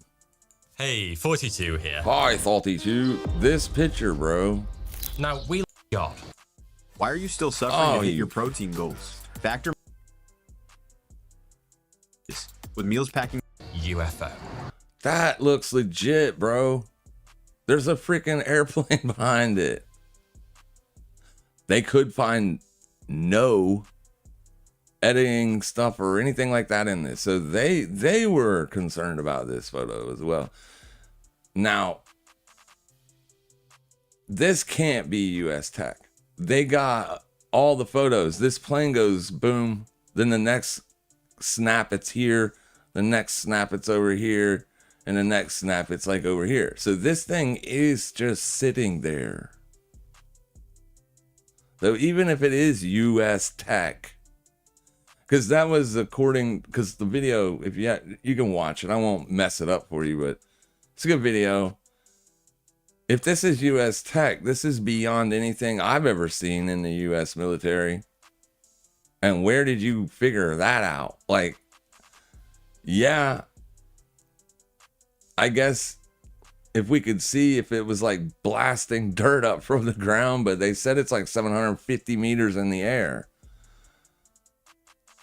This was back 30 years ago too. The Harrier jet that is a Harrier. So the stay still tech was invented. Like, this plane can literally hover. So hovering, one thing. Hovering silently, completely different. And they don't mention if there was loud noise or anything, but that image is legit. And that's crazy. So, okay, like, you got my attention. But before this one, most of the things people are seeing are Starlink satellites and things of that nature. Like, optical illusions are real. They are real. This could end up being an optical illusion, but not. I don't like the things that he said this could be, like a mountain top that's just covered by mist. Nope. Nope. Otherwise, that guy's about to die. And we know he doesn't, because like I said, they snapped and caught this guy. Boom, boom, boom. So no mountain. The plane was in sight on all clicks. No mountain is there. That's literally something hovering in the sky. Looks like a freaking alien spaceship too. So aliens are real. I'm joking, but that's a good one. The one I saw was complete silent and moved fast and disappeared within seconds. Yeah, stuff like that. I've never seen one. I wish I would. I would try my best to get a picture of it. Get them to do a selfie with me and see if I could get them on the record at the same time. Like, I would not be running away from it. I'd be like, hey. Come here, I need to talk to you. You're going to help me promote my YouTube channel. I'm just kidding. I don't want to talk to aliens. Bitcoin may be done going down. It's just lunchtime, so we'll see. Well, main things I'm going to continue watching, because I got to get something to eat. I'm starving. Is going to be ZEC, because if Bitcoin's going to have continuation lower, then I have to assume they're going to whack this thing. If I'm looking at crypto assets right now, looking for shorts, hello, this one looks primed. You're a bearish engulfing daily, so there's the signal. Now we just need to see it fail. We need a failure point, a failure swing high. If it happens here at the weekly VWAP as well as the weekly open, I will short the hell out of this thing. That you can watch later. Set alerts. Set alerts. And then this we're done with. We're done with this one. This one is bonkers. This one looks like it wants to go freaking higher still. Leave this thing alone. We ate 2 stops on it. That's the rules. Now with that, oh, nope. And you still don't have any kind of bearish deltas here. You did get bearish deltas through here, but you're not seeing the bearish deltas come back, and that's what you need to see. No, it looks like they're not done with this. Next big figure number, since you hit 48, is going to be 50. And the 30 big figure did not slow it down even a little bit. This is 30. So 50 is the next one. So, I mean, it's just bonkers. I would rather just watch ZEC in silence. Let it get up in here, let it reject, and then short this one. Then I won't care about that other one. If it works, obviously. This thing is still very bullish. Very, very bullish. It looks good for the short for the rest of the day, but I love this right here. This is good stuff. 2 hours left on this close, though. It's got to close under. Has to. Has to close under. If it closes back above the 21, it's going to be concerning. But this is a keep on watch. If you're trying to get short,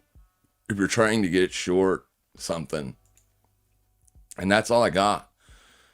We're short dollar. We already got that. So this thing can keep going up as much as it wants to. We missed the gold short.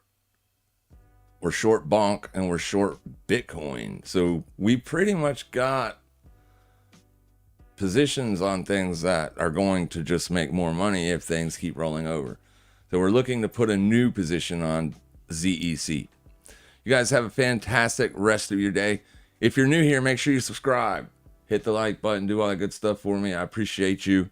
We'll see you on Thursday morning at the same time, 9 o'clock Eastern Standard Time. We did have a time change, so it might be an hour behind what is usually New York 9:30 for you. But all the markets are opening up an hour early for you anyway. So I'll be live 30 minutes before the New York session kicks off on Thursday, as long as obviously everything goes good. You guys have a fantastic rest of your day. Make sure you guys trade safe, trade smart, and as always, happy trading, everybody.